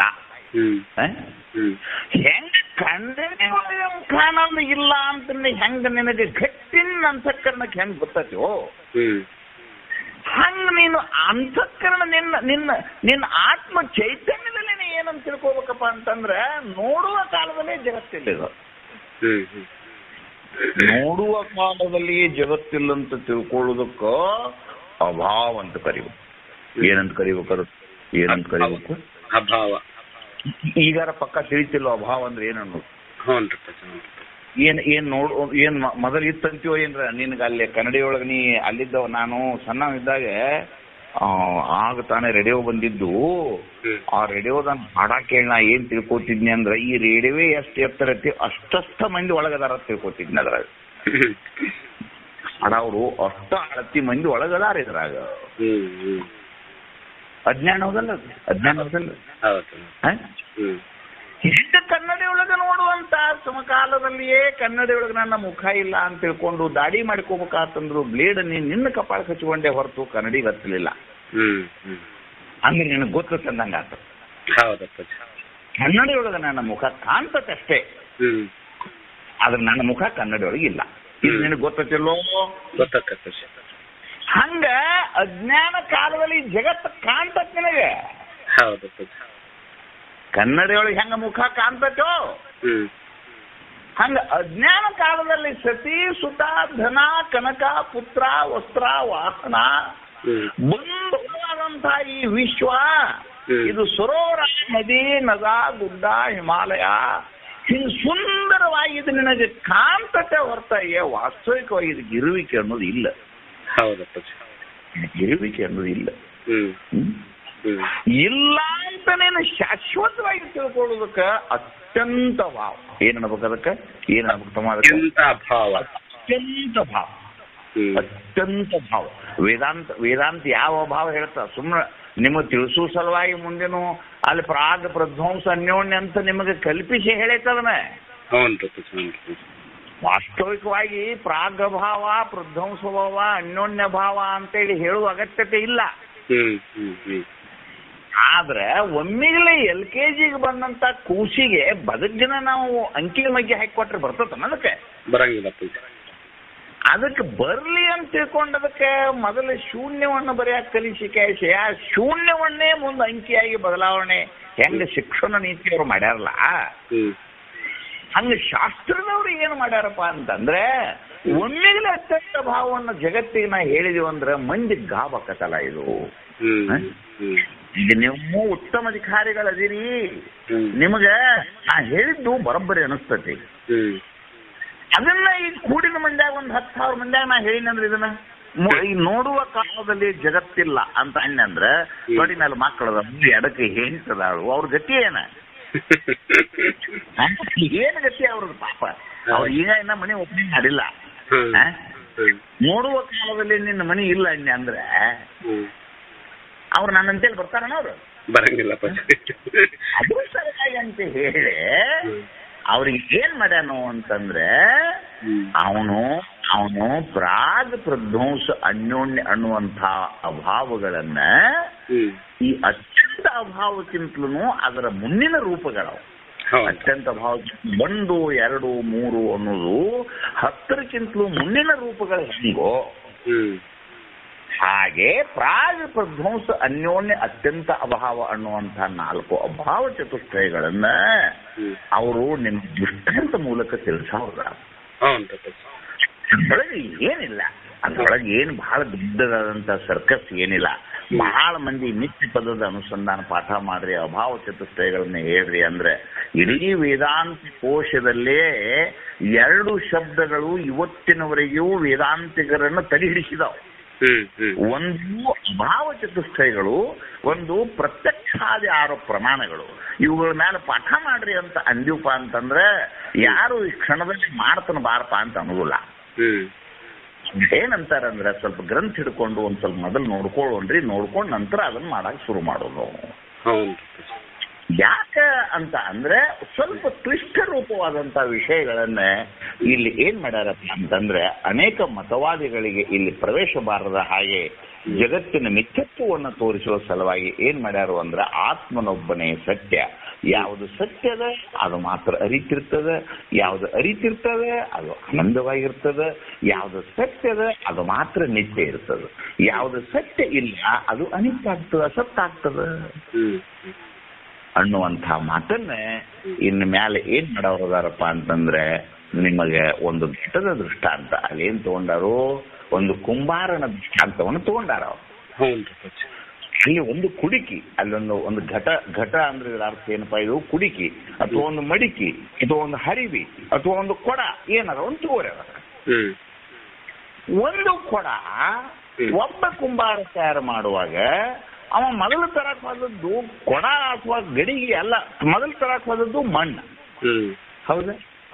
ಆ ಮಣ್ಣಲ್ಲಿ ಅಡ್ಡು ಮುಂದೆ ಏನ್ ಗುಡಿಕಿ ಮಡಿಕಿ ಇದ್ದು ಅಲ್ಲೇ ಇಲ್ಲ, ಹೌದಿಲ್ಲ? ಆ ಮಣ್ಣನ್ನು ತಗೊಂಡು ಬಂದು ಹದವಾಗಿ ಕಲಿಸಿ ಅವ ತನ್ನ ಕಲ್ಪನಾ ಸೂತ್ರದಲ್ಲಿ ಒಂದು ಏನು ಮಾಡಿದ ಅಂದ್ರೆ ಒಂದು ಕುಡಿಕಿ, ಒಂದು ಮಡಿಕಿ, ಒಂದು ಹರಿವಿ, ಒಂದು ತತ್ರಾಣಿ ಅಂತ ಅನೇಕ ಬಹುರೂಪಗಳನ್ನು ಮಾಡಿದ. ಅಂದ್ರೆ ಮಣ್ಣಿನೊಳಗೆ ಮುನ್ನವೇ ಇಲ್ಲದ. ಮುನ್ನವೇ ಇಲ್ಲದ್ದು ಅವನ ಕಲ್ಪನಾ ಕೌಶಲ್ಯದಿಂದ, ಅವನ ಕಲ್ಪನಾ ಚಾತುರ್ಯದಿಂದ ನಿನಗೆ ಏನಾಯ್ತು ತೋರಿಕೆ, ಈಗ ಕುಡಿಕೆ ಆಗಿ ತೋರಿಕೆ. ಹೌದಾ? ಒಂದು ಮಡಿಕೆ ಕುಡಿಕೆ ಏನಾದ್ರು ಅಂದ್ಕೋರಿ, ಹೌದು, ಒಂದು ತೋರಿಸಿ ಅದನ್ನ ನೀವು 10 ರೂಪಾಯಿ ಕೊಟ್ಟು ಕ್ಯಾಶೆ ಅದನ್ನ ಮನೆಗೆ ತಗೊಂಡ್ಬರ್ಬೇಕಂತ ಕ್ಯಾಶೆ ತಗೊಂಡು ಬರಾಕ ವಾದಿ, ದಾರಿಯೊಳಗೆ ಬಸ್ ಜಗ್ಲಿತ್ತು, ಕೈಯನ್ನು ಕೈಚಿಂದ ಕಸಿ ಹರಿತಿ, ಅದನ್ನ ನೆಲಕ್ಕೆ ಬಿತ್ತು.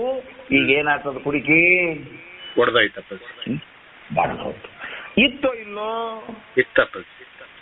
ಈಗ ಐತೇನು? ಇಲ್ಲಪ್ಪ. ಇಷ್ಟು ಕ್ಷಣಭಂಗುರಿ ಈ ದೇಹ. ಕಥೆ ಅದ ನೋಡಿ ಏನ್ ಮಾಡ್ತೀಯ ಅದ್ರ. ಹೌದು. ಆ ಕುಡಿಕೆ ಹೆಂಗ ಮುನ್ನ ತೋರಿ ಕ್ಷಣಾರ್ಧದಲ್ಲಿ ಕೈಜಾರಿ ಒಡೆದ ನಿನಗೆ ಹೆಂಗ ಇಲ್ಲ ಇವು ಹೋತು, ಹಂಗ ದೇಹಾದಿ ಸಕಲ ಪಡಿ ಪದಾರ್ಥಗಳ ತಮಾಯು ತೋರ್ತಾವೋ ಇವು. ಹೌದಿಲ್ಲ? ಹೌದು. ತೋರಿ ಕಾಲನ ಅಧೀನವು, ಕಾಲನ ಕರೆ ಬಂದಾಗ ಹೇಳದ ಹೋಗ್ತಾವೋ ತಮಾಯು. ಹೌದು. ಇವತ್ತ ನನಗೆ ಬಹಳ ನೋವಾಯಿತು ಒಂದು ವಿಷಯ. ನಮ್ಮ ಬೆಂಗಳೂರು ಭಾಗದಲ್ಲಿ, ದಕ್ಷಿಣ ಕನ್ನಡದಲ್ಲಿ ಒಬ್ಬ 24 ವರ್ಷದ ಒಬ್ಬ ಯೋಧ ಕ್ಯಾಪ್ಟನ್ ಆಗಿದ್ದ. ಏನ್ ಯಾವ ಶಾಸ್ತ್ರ ತಗೊಂಡು ಏನ್ ಮಾಡಿದ್ರನ? ನಮ್ಮ ಮಗ ಹೌದಲ್ಲವ? ಹೌದಪ್ಪ. ನಮ್ಮ ಸಲುವಾಗಿ ಅಲ್ಲಿ ಹೋಗಿ ಜೀವ ಕೊಟ್ಟೋ ಇಲ್ಲೋ? ಹೌದಪ್ಪ. ಅವನು ಹೆಂಡತಿ ನೋಡಿ ಕಳ್ಳ ಸಂಟಾತ್ ನನಗ. ಅವ್ರ ಮುಪ್ಪಿನ ನನ್ನವರೆಗೆ ತಾಯಿ ತಂದೆ ಅದಾರ ಅವ್ರ. ಹೌದಪ್ಪ. ನನ್ನ ಮಗ ಕ್ಯಾಪ್ಟನ್ ಆಗ್ಯಾನಂತ ಹೇಳಿ ಸಂತೋಷದಿಂದ ಪೇಡೆ ಹಚ್ಚಿಂದ ಕರೇನು? ಏನ್ ಅಷ್ಟು ವಯಸ್ಸಿನ ಕ್ಯಾಪ್ಟನ್ ಆಗುದಂದ್ರೆ ಏನು ಸರಳ ಐತಾನ? ಏನ್ ವಯಸ್ಸು? ಅವನು ಸಿಲೆಕ್ಷನ್ ಆಗಿಲ್ಲ. ಇವತ್ತವ ಮಹಾಸೇನಾದಂಡ ನಾಯಕ. ಅವನು ಕ್ಯಾಪ್ಟನ್ ಅಂದ್ರೆ ಏನು ಹುಡುಗಾಟನ?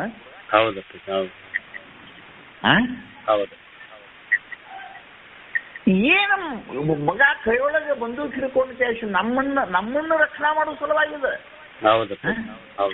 ನಾವು ಮನ್ಕೊಂಡು ಕುಡ್ತ್ನಾಗ ಆರಾಮ್ ಗಾಡಿ ಹಾಕೊಂಡು ಆರಾಮ್ ಫ್ಯಾನ್ ಹಾಕೊಂಡು ಮನ್ಕೊಂಡಿವಿ. ನಮ್ಮನ್ನ ರಕ್ಷಣಾ ಸಲ ಹೋಗಿ ತನ್ನ ಪ್ರಾಣ ಅಲ್ಲಿ ಬಿಟ್ಟು ಬಂತು ಇಲ್ಲೋ ಮಗ. ಅವ್ರು ನಾವು ಸೆಲ್ಯೂಟ್ ಕೊಡ್ಬೇಕಿಲ್ಲಪ್ಪ. ಸೆಲ್ಯೂಟ್ ಕೊಡ್ಬೇಕಿಲ್ಲ ಹೇಳಪ್ಪ. ನಮ್ಗೆ ಹೌದಲ್ಲ? ಹೌದಲ್ಲ? ನೋಡ್ರಿಪ್ಪ, ವಿಚಾರ ಮಾಡಿ ನೋಡ್ರಿ. ಅಂದ್ರೆ ಶಾಸ್ತ್ರ ಬಿಟ್ಟು ಹೇಳಕತ್ತಿಲ್ಲ ಈಗ ಇದನ್ನ. ಒಬ್ಬ ಹುಟ್ಟದ ಒಂದು ಹೆಸರಿಟ್ಟುಕೊಂಡ 20-25 ವರ್ಷ ನಮ್ಮ ಜೊತೆಗೆ ಇದ್ದ. ಏನೋ ಪ್ರಮೋಷನ್ ಆಗಿ ಬಡ್ತಿ ಒಂದು ಕ್ಯಾಪ್ಟನ್ ಆದ, ಪಡದಿಯನ್ನು ಮಾಡ್ಕೊಂಡ, ಮಗ ಆತ, ಸೊಸಿ ಆತು, ಮಣಿ ಆತು, ಬೆಂಗಳೂರಾಗ ದೊಡ್ಡ ಮನಿ ಎಲ್ಲ ಆತು. ಹೆಂಗ ಸಂತ್ಯಾಗ ಹೋಗಿ ಒಂದು ಕುಡ್ಕಿ ತಗೊಂಡು ಬಂದ ಕೈ ಚೀಲ ಹಿಡ್ಕೊಂಡು ಬಸ್ ಹತ್ತೂರಾಗ ಹರಿದು ಬಿತ್ತಲ್ಲ.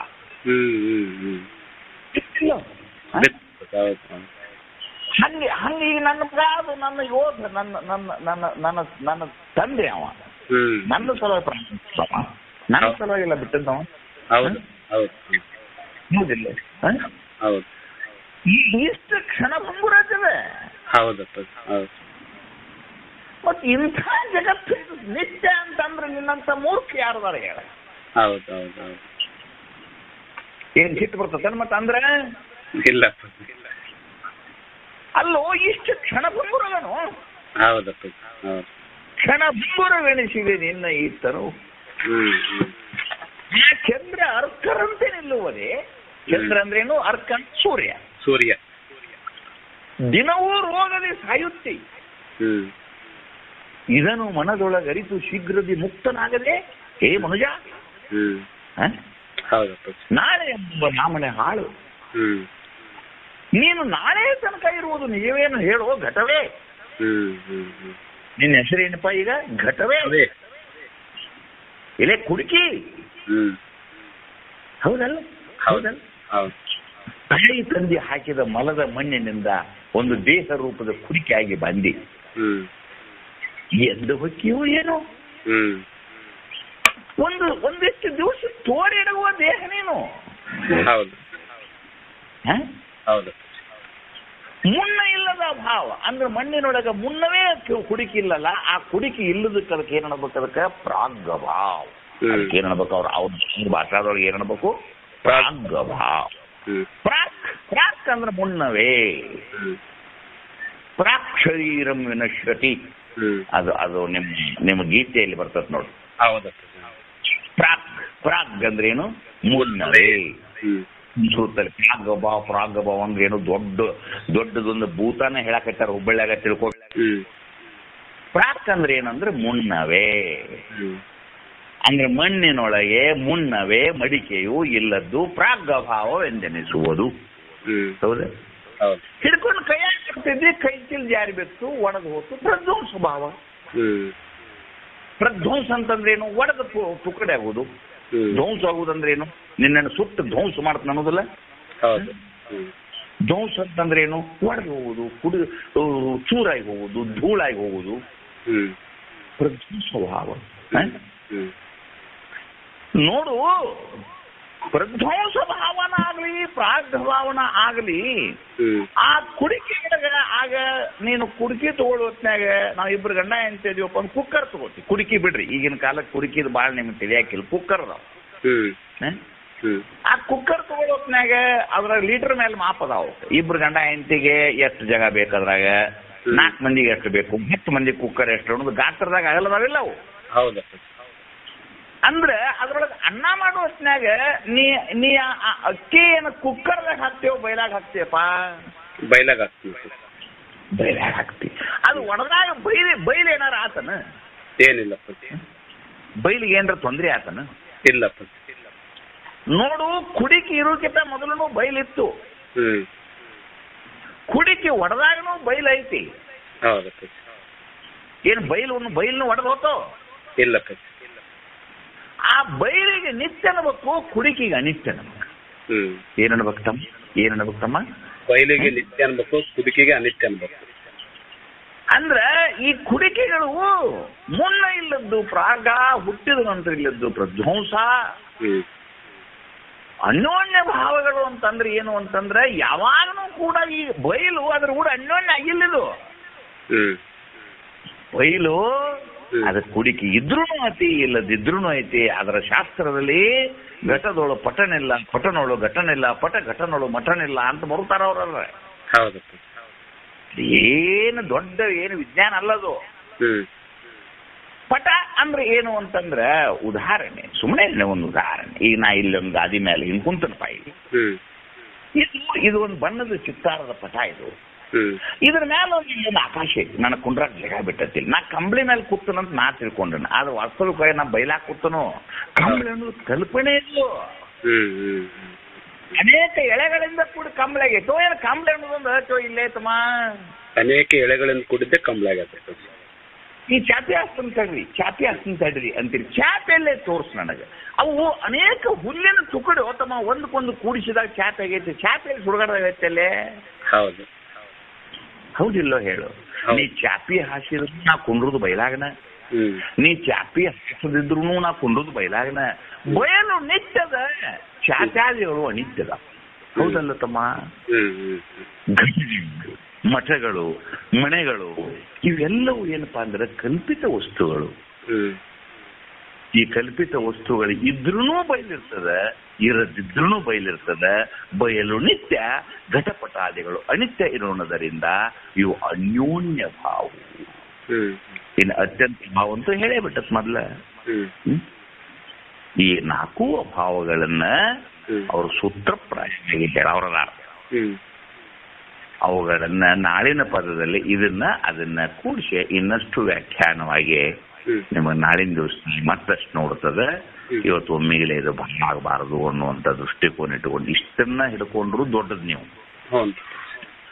ಇದಕ್ಕಿಂತಲೂ ಹೆಚ್ಚಿನದು ಬೇಡ. ಈಗ ಏನ್ ತಿಳ್ಕೋಬೇಕಪ್ಪ ಅಂತಂದ್ರ ಅಭಾವ ಅಂದ್ರೆ ಇಲ್ಲದ್ದು, ಮುನ್ನವೇ ಇಲ್ಲ.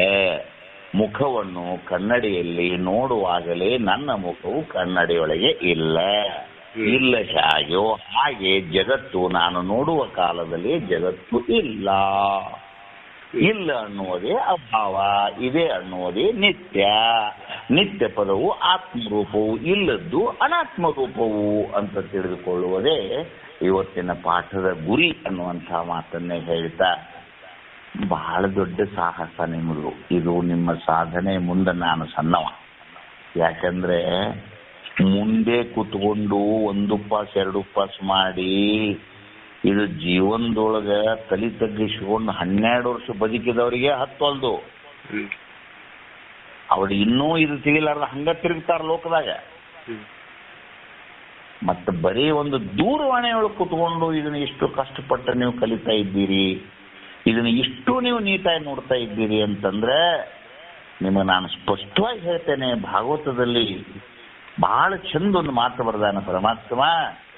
ಭಾಗವತದ ದ್ವಾಪಾರ ಯುಗದ ಮುಗಿದ ಅವತಾರ ಮುಗಿದ ಹೋಗುವ ಕಾಲದಲ್ಲಿ ಅನೇಕ ಜನ ಬಂದು ಕೇಳಿದ್ರಂತ, ಬುದ್ಧಿ ನಿಮ್ಮ ಅವತಾರ ಕಾಲದಲ್ಲಿ ನಿಮ್ಮ ಜೊತೆಗೆ ನಾವು ನರ್ತನ ಮಾಡ್ಲಿಕ್ಕೆ ನಮಗಾಗಲಿಲ್ಲ, ದೂರ ದೇಶದಲ್ಲಿ ಆ ಕಡೆ ಈ ಕಡೆ ಇದ್ದೀವಿ, ನಿಮ್ಮನ್ನು ನೆನೆಸ್ಕೊಂಡವು. ಮತ್ತೆ ನಿಮ್ಮ ಅವತಾರ ಸಮಾಪ್ತಿ ಆಯ್ತು, ಮುಂದೆ ನಮ್ಮ ಗತಿ ಏನು ಅಂತಂದಾಗ ಪರಮಾತ್ಮನೇ ಒಂದು ಅಪ್ಪಣೆ ಕೊಟ್ಟಿದ್ದಾನಂತೆ, ಮುಂದಿನ ಕಲಿಯುಗದಲ್ಲಿ ನಾನು ಪಂಢರಪುರದಲ್ಲಿ ಪಾಂಡುರಂಗನಾಗಿ ಬರ್ತೇನೆ, ನೀವು ಸಂತರಾಗಿ ಬಂದ ನನ್ನನ್ನು ನಾಮ ಜಪದಿಂದ ನನ್ನನ್ನು ಸೇರ್ರಿ ಅಂತ ಹೇಳಿ ಕಥೆ ಬರೆದದ್ದಂತ ಹೇಳಿ ಬಲ್ಲವ್ರು ನಿಮ್ಮಂತವ್ರು ಹೇಳ್ತಾರೆ. ಅವರು ಇವತ್ತು ಸಂತರಾಗಿ ಪಾಂಡುರಂಗನನ್ನ ಕಾರ್ತಿಕ ವಾರ ಆಷಾಢ ವಾರದಲ್ಲಿ ಹೋಗಿ ವಿಠ್ಠಲ ವಿಠ್ಠಲ ವಿಠ್ಠಲ ಅಂತೇಳಿ ಕುಣಕುಣದ ಭಜನೆ ಮಾಡಿ ಪರಮಾತ್ಮನ ಸಂಕೀರ್ತನೆ ತಿಳಿದವರು ತಿಳಿಲಾರದವರು ಹೆಂಗ ಮಾಡ್ತಾರೋ ಹಂಗ ಹಿಂದಿನ ಜನ್ಮದಲ್ಲಿ ಶ್ರೀಮನ್ ನಿಜಗುಣ ಶಿವಯೋಗಿಗಳ ಹತ್ತಿರವೇ ನೀವಿದ್ದವರು, ಸಿದ್ಧಾರ್ಥವ್ರ ಕಾಲದಲ್ಲೇ ನೀವಿದ್ದವರು. ಹೆಣ್ಣಿನ ರೂಪೋ, ಗಂಡಿನ ರೂಪೋ, ನಾಯಿಯ ರೂಪೋ, ಹಲ್ಲಿಯ ರೂಪೋ, ಕತ್ತಿಯ ರೂಪೋ, ಯಾವ ರೂಪದಲ್ಲಿಯೋ ನೀವು ಅವ್ರ ಹತ್ತಿರ ಇದ್ರಿ. ನೀವು ಅವತ್ತು ಕೇಳಿ ಕೇಳಿ ಕೇಳಿ ಅಂತಃಕರಣದ ಶುದ್ಧಿಯಾಗಿದ್ದನ್ನು ನಾನು ತಿಳಿದುಕೊಳ್ಳಲೇಬೇಕೆಂಬ ಹಠದಿಂದ ಏನ್ ಮಾಡಿರಿ ಅಂದ್ರೆ ಇವತ್ತು ತೀವ್ರ ಮುಮುಕ್ಷಗಳಾಗಿ ಅವತಾರ ಮಾಡ್ಕೊಂಡು ಬಂದಿದ್ದೀರಿ. ನೀವು ಯಾರು ಸಂಸಾರಿಗಳು ಅಥವಾ ನೀವು ದುಃಖಿಗಳು ನೀವಲ್ಲ, ನೀವೆಲ್ಲರೂ ಶುದ್ಧ ಸನ್ಯಾಸಿಗಳು. ನೀವು ಏನ್ರಿ ನಮ್ಮ ಮತ್ ಮಡದಿ ಮಕ್ಕಳು ಅದಾರಲ್ಲ ಅಂತಂದ್ರ ಅವ್ರು ನಿಮಿತ್ತ ಮಾತ್ರರು, ಕನ್ನಡೊಳಗಿನ ಗಂಟದು ಎಲ್ಲವೂ ಏನಂದ್ರೆ ಪ್ರಾರಬ್ಧಾನುಸಾರವಾಗಿ ಬಂದಂತ ಒಂದು ಮಹಾನದಿಯ ಅನೇಕ ಹಳ್ಳಗಳು ಬಂದು ತಾವಾಗೆ ಕುಡಿಯೋದಿಲ್ಲ. ಒಂದು ಮಹಾನದಿ ಹರಿದು ಹೋಗ್ತಿರ್ತೈತೆಪ್ಪ, ಊರಾನು ಹಳ್ಳಗಳು ಬಂದಲ್ಲಿ ಕುಡಿಯಾವೋ ಇಲ್ಲೋ.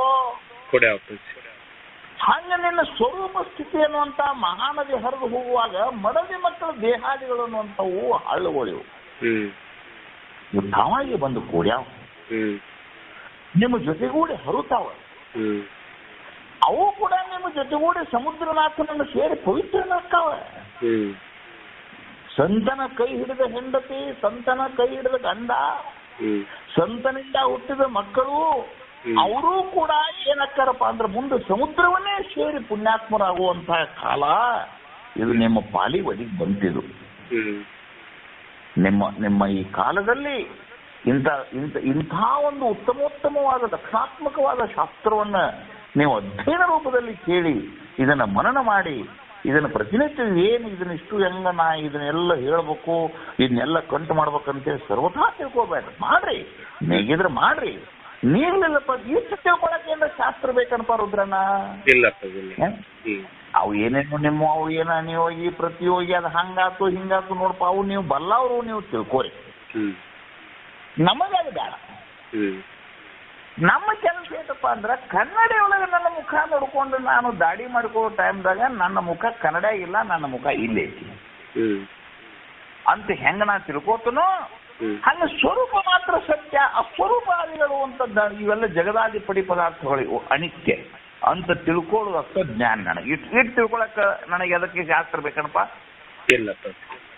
ಇಷ್ಟು ತಿಳ್ಕೊಳಕ್ ನನಗೆ ಶಾಸ್ತ್ರದ ಅವಶ್ಯಕತೆ ನನಗಿಲ್ಲ. ಇಲ್ಲ. ನೀವು ಪಂಡಿತರದಿರಿ, ನೀವು ಶಾಸ್ತ್ರ ಬಲ್ಲವ್ರದಿರಿ, ನೀವು ಓದವರದಿರಿ, ನೀವು ತಿಳ್ಕೊಳ್ರಿ, ನೀವು ಭಯಪಟ್ಟು ಮಾಡ್ಕೊಡ್ರಿ. ನಮಗ್ ಬೇಕಾಗಿಲ್ಲಪ್ಪ. ನಮ್ಗೆ ಎಷ್ಟು ಬೇಕಪ್ಪ ಅಂತಂದ್ರೆ ಅಸ್ಮತ್ ಕಾಲ, ವರ್ತಮಾನ ಕಾಲ, ನಾನು ಬದುಕುವ ಕಾಲದಲ್ಲಿ ನನ್ನ ಮಡದಿ, ನನ್ನ ಮಕ್ಕಳು, ನನ್ನ ಮನೆ, ನನ್ನ ಹೊಲ, ನನ್ನ ಎಲ್ಲ ಈ ವಸ್ತು ವಾಹನ ವಸ್ತಾದಿಗಳು ಬರೀ ಶಬ್ದದಲ್ಲಿ ಅದಾವ. ಇವು ಎದ್ರಾಗ ಅದಾವ? ಇವು ಬರೀ ಶಬ್ದದಲ್ಲಿ, ಬರೀ ಶಬ್ದಗಳು. ತಾಳಿ ಕಟ್ಟುವಿಕೆ ಮೊದಲಾಕಿ ನಾನು ಹೇಳ್ತಲ್ಲ, ನಾ ಆಕಿ ಗಂಡಲ್ಲ. ತಾಳಿ ಕಟ್ಟಿದ ಕೂಡಲೇ ಆಕೆಗೆ ಹೆಂಡತಿನೂ ಶಬ್ದ ಬತ್ತು, ನನ್ನ ಗಂಡನು ಶಬ್ದ ಬತ್ತು. ಹುಟ್ಟೋಕ್ಕಿಂತ ಮೊದಲ ನನ್ನ ಮಗ ಅಲ್ಲ, ನಾ ತಂದೆ ಅಲ್ಲ, ಹುಟ್ಟಿದ್ದಿಂದ ಅದಕ್ಕೆ ನನ್ನ ಮಗ ಅಂತ ಶಬ್ದ ಬತ್ತು. ಬರೀ ಶಬ್ದಗಳ್ರಿ ಇವು. ದುಡ್ಡಿಲ್ಲದಾಗ ನಾ ಬಡವ, ನಾಲ್ಕು ದುಡ್ಡು ಬಂದ್ರೆ ನಾ ಶ್ರೀಮಂತ, ಬರೀ ಶಬ್ದವು. ಯಾವುದೇ ವಸ್ತುಗಳನ್ನ, ಅನಿತ್ಯ ವಸ್ತುಗಳನ್ನ ಆಶ್ರಯಿಸಿಕೊಂಡು ಬದುಕುವಂತ ಶಬ್ದಗಳು ನಿಂತಿರ್ತಾವನ? ನಿಂತಿರ್ತಾವನ? ನಾಲ್ಕು ದುಡ್ಡು ಬರೋಕ್ಕಿಂತ ಮೊದಲು ನನಗೆ ಬಡವ ಅಂತಿದ್ರು, ನಾಲ್ಕು ದುಡ್ಡು ನಿನ್ನಂತೆಲ್ಲ ಬಂದ್ಕೂಲೆ ನನಗೆ ಶ್ರೀಮಂತ ಅಂದ್ರು. ಮುಂದೆ ಯಾವ ಕಿಸ ಕತ್ತರಿಸ್ಕೊಂಡು ಹೋದ್ರೆ ಮಾತ್ರನೇ ಬಡವ. ಅಂದ್ರೆ ನೀ ಬಡವ ಕರೇನೋ ಶ್ರೀಮಂತ ಕರೇನೋ? ಎರಡೂ ಬರೀ ಶಬ್ದಗಳು, ಎರಡೂ ಬರೀ ಶಬ್ದಗಳು. ಹಂಗ ಸಂಸಾರ ಎದುರಾಗತ್ತಿದು ಶಬ್ದದೊಳಗೈತಿ. ಇದು ಬರೀ ಸಂಸಾರ ಎದುರಾಗತ್ತಿದು ಶಬ್ದದೊಳಗೆ. ಸುಖ ದುಃಖಗಳು ಶಬ್ದದೊಳಗೆ. ನಾವು ಎಲ್ಲದ ಸುಖ, ಎಲ್ಲದ ದುಃಖ, ಯಾವುದು ಸಿರಿ, ಯಾವುದು ಬಡತನ, ಯಾವುದು ಕಪ್ಪು, ಯಾವುದು ಬಿಳಿ, ಎಲ್ಲದ ಬರೀ ಶಬ್ದ. ಇವು ಶಬ್ದ ಸೂತಕ ಜಗತ್ತಿದು. ನಿಶ್ಶಬ್ದವು ಬ್ರಹ್ಮ. ನೀನು ನಿಶ್ಶಬ್ದ ರೂಪನು, ನೀನು ಅವ್ಯಕ್ತನು, ನೀನು ಅಚಿಂತ್ಯನು, ನೀನು ನಿತ್ಯನು, ನೀನು ಸತ್ಯನು, ನೀನು ಅಖಂಡನು, ನೀನು ಅವಧ್ಯನು. ಎಲ್ಲ ಭೇದಿಸಿಕೊಂಡು ಹೋಗುವಂತಹ ಈ ಜಗತ್ತು, ಶಬ್ದ ರೂಪದಲ್ಲಿರುವಂತಹ ಜಗತ್ತು, ಇದ್ದಾಗ ಹೊಗಳಿ ಇಲ್ಲದಾಗ ತೆಗಳುವಂತಹ ಈ ಸಂಸಾರ, ಇದನ್ನ ನಂಬಿ ನಾನು ಸುಖಿ ನಾನು ದುಃಖಿ ಅಂತ ರೀತಿ ಯಾವ ಮೂರ್ಖ. ನಿಶ್ಶಬ್ದ ರೂಪದಲ್ಲಿ ಭಗವಂತನನ್ನು ಭಜಿಸು. ಏನಪ್ಪ ಕೊನೆದಾಗಿ ಹೇಳುವುದು ಏನಪ್ಪಾ ಇದು? ನಾನು ಸದ್ರೂಪನು, ನಾನು ಚಿದ್ರೂಪನು, ನಾನು ಆನಂದ ರೂಪನು, ನಾನು ನಿತ್ಯ ರೂಪನು ಅನ್ನೋದನ್ನ ಮಾತ್ರ ನೀನು ಭಜಿಸಬೇಕೇ ಹೊರತು ನಾವೇನು ಭಜಿಸ್ತೀವಿ? ಭಜಿಸುದಂದ್ರೆ ಬಡಬಡಿಸ್ತೀವಿ ನಾವು. ಬರೇ ಏನಂತ ಬಡಬಡಿಸುದು, ಏನಂತ ಬಡಬಡಿಸುದು? ನಾ ಸಾವುಕಾರ ಆಗ್ಬೇಕು ಅಲ್ಲ, ಬರೀ ನಿಂತಿದ್ದ ಹೋದಲ್ಲ. ಸನ್ಯಾಸಿಗಳಿಗೆ ಇದ ಹುಚ್ಚ, ಸಂಸಾರಿಗಳಿಗೂ ಇದೆ ಹುಚ್ಚ. ನಾನು ಅದನ್ನು ಮಾಡಬೇಕು, ನಾನು ಇದನ್ನು ಮಾಡಬೇಕು, ನನಗೆ ಶ್ರೋತ್ರಿಯ ಬ್ರಹ್ಮನಿಷ್ಠ ಅನ್ನಬೇಕು, ನನ್ನ ಬರೀ ಶಬ್ದ. ಯಾವುದು ಶ್ರೋತ್ರಿಯ, ಯಾವುದು ಬ್ರಹ್ಮನಿಷ್ಠ, ಯಾವುದು ನಿರಂಜನ, ಯಾವುದು 108, ಯಾವುದು 1008, ಬರೀ ಶಬ್ದಗಳು. ಅನಿತ್ಯ ರೂಪವಾದ ಜಗದಾದಿ ಪರಿಪದಾರ್ಥಗಳಲ್ಲಿಯೇ ದುಃಖ ರೂಪವಾದ ಸಂಸಾರ ಐತೆ ಹೊರತು ಶಬ್ದವನ್ನು ದಾಟಿ ಇದಿಲ್ಲ. ನಿಶ್ಶಬ್ದಂ ಬ್ರಹ್ಮ. ನೀವು ಹೇಳುವುದಿಲ್ಲ ಅವ್ಯಕ್ತೋಯಂ ಅಚಿಂತೋಯಂ ಚಿಂತೋ ಅಯಂ. ಅಯಂ ಅಂದ್ರೇನು? ಪರಮಾತ್ಮ. ಅಯಂ ಅಂದ್ರೇನು? ಬ್ರಹ್ಮ. ಅಯಂ ಅಂದ್ರೇನು? ಆತ್ಮ. ಜಗತ್ತೇನಿದು? ವ್ಯಕ್ತೋ ಇದಂ. ಆ ಶ್ಲೋಕಕ್ಕೆ ವಿರುದ್ಧ ಬರಿ ಅಂದ್ರೆ ಹೆಂಗ್ ಬರಿಬೇಕು ರುದ್ರಣ್ಣ? ವ್ಯಕ್ತೋ ಇದಂ, ವ್ಯಕ್ತೋ ಇದಂ, ಕಿಂಚೋ ಇದಂ. ಸಂಸಾರ ಏನಿದು? ಅಚಿಂತನ, ಚಿಂತ್ಯ. ಮುಂಜಾನೆ ಆದ್ಮೇಲೆ ಅದರದ ಶುರು. ಕಿಂಚೋ ಇದಂ, ವಿಕಾರೋ ಇದಂ. ಆ ಶ್ಲೋಕಕ್ಕೆ ವಿರುದ್ಧ ಶ್ಲೋಕ ಬರೀ ಅಣ್ಣಪ್ಪ, ಹೆಂಗ್ ಬರಿಬೇಕು ನೋಡೋದ್ರಿ. ಮುಂದೆ ಹೀಗೆ ವಿಕಾರ ರೂಪದಿಂದ, ಚಿಂತೆ ರೂಪದಿಂದ, ವ್ಯಕ್ತ ರೂಪದಿಂದ, ತೋರೆಡುವಂತಹ ಘಟ ರೂಪದಿಂದ ಅತ್ಯಂತ ಅಭಾವವಾದ ಈ ಜಗತ್ತಿನ ಸಲುವಾಗಿ ನೀ ಅಳ್ತೀಯ? ಏನೋ ನಿನ್ನ ಸಿಂಹಾಸನ ಮೇಲೆ ಕೂಡಿಸಿದ್ರ ಏನು? ನಿನ್ನ ಸಿಂಹಾಸನದಿಂದ ನುಗ್ಸಿದ್ರ ಏನ? ಸಿಂಹಾಸನವೇ ಒಂದಿನ ಹಳಿದಾಗಿ ಒಲಿಬಾಯಿ ಹೋಗುವಾಗ ನೀ ಇರ್ತೀಯ? ಇಂಥದ್ದು ಕಳ್ಬೇಕಾ? ಇದನ್ನು ಗಳಿಸ್ಬೇಕಾ? ಏನನ್ನು ಗಳಿಸ್ಬೇಕು ನಾನು? ಆತ್ಮವಂತಂ ಯೋವಂತ ಸುಖೋಂತರ ಆರಾಮ. ಏನ್ ಹೇಳ್ತದೆ ಶ್ರುತಿ ನಿಂದು? ಯೋ ಅಂತ ಸುಖೋಂತರಾರಾಮ ತತಂತರ್ಜ್ಯೋತಿರೇವೈಹ ಸಬ್ರಹ್ಮಯೋಗ ಸ್ವಯೋಗಿ ಬ್ರಹ್ಮ ನಿರ್ವಾಣಂ ಬ್ರಹ್ಮಭೂತೋ ಅಧಿಗಚ್ಚತಿ. ಹೌದು ಹೌದಿಲ್ಲ? ಹೌದು. ನೀನು ಅಂತಃಸುಖ, ಅಂತರಾಮನಾಗಿರುವಂತ, ಅಂತರ್ ಚಿಜ್ಯೋತಿ ರೂಪನಾಗಿರುವಂತ, ಕೇವಲ ಬೆಳಕಿನ ರೂಪನಾದಂಥವ ನೀನು ಚಿಂತ ರೂಪವಾದಂತಹ ಈ ಜಗತ್ತಿಗೆ ನಿತ್ಯನ ಮಗ. ನೀನು ನಿತ್ಯನು, ಜಗತ್ತು ಅನಿತ್ಯವಿದು.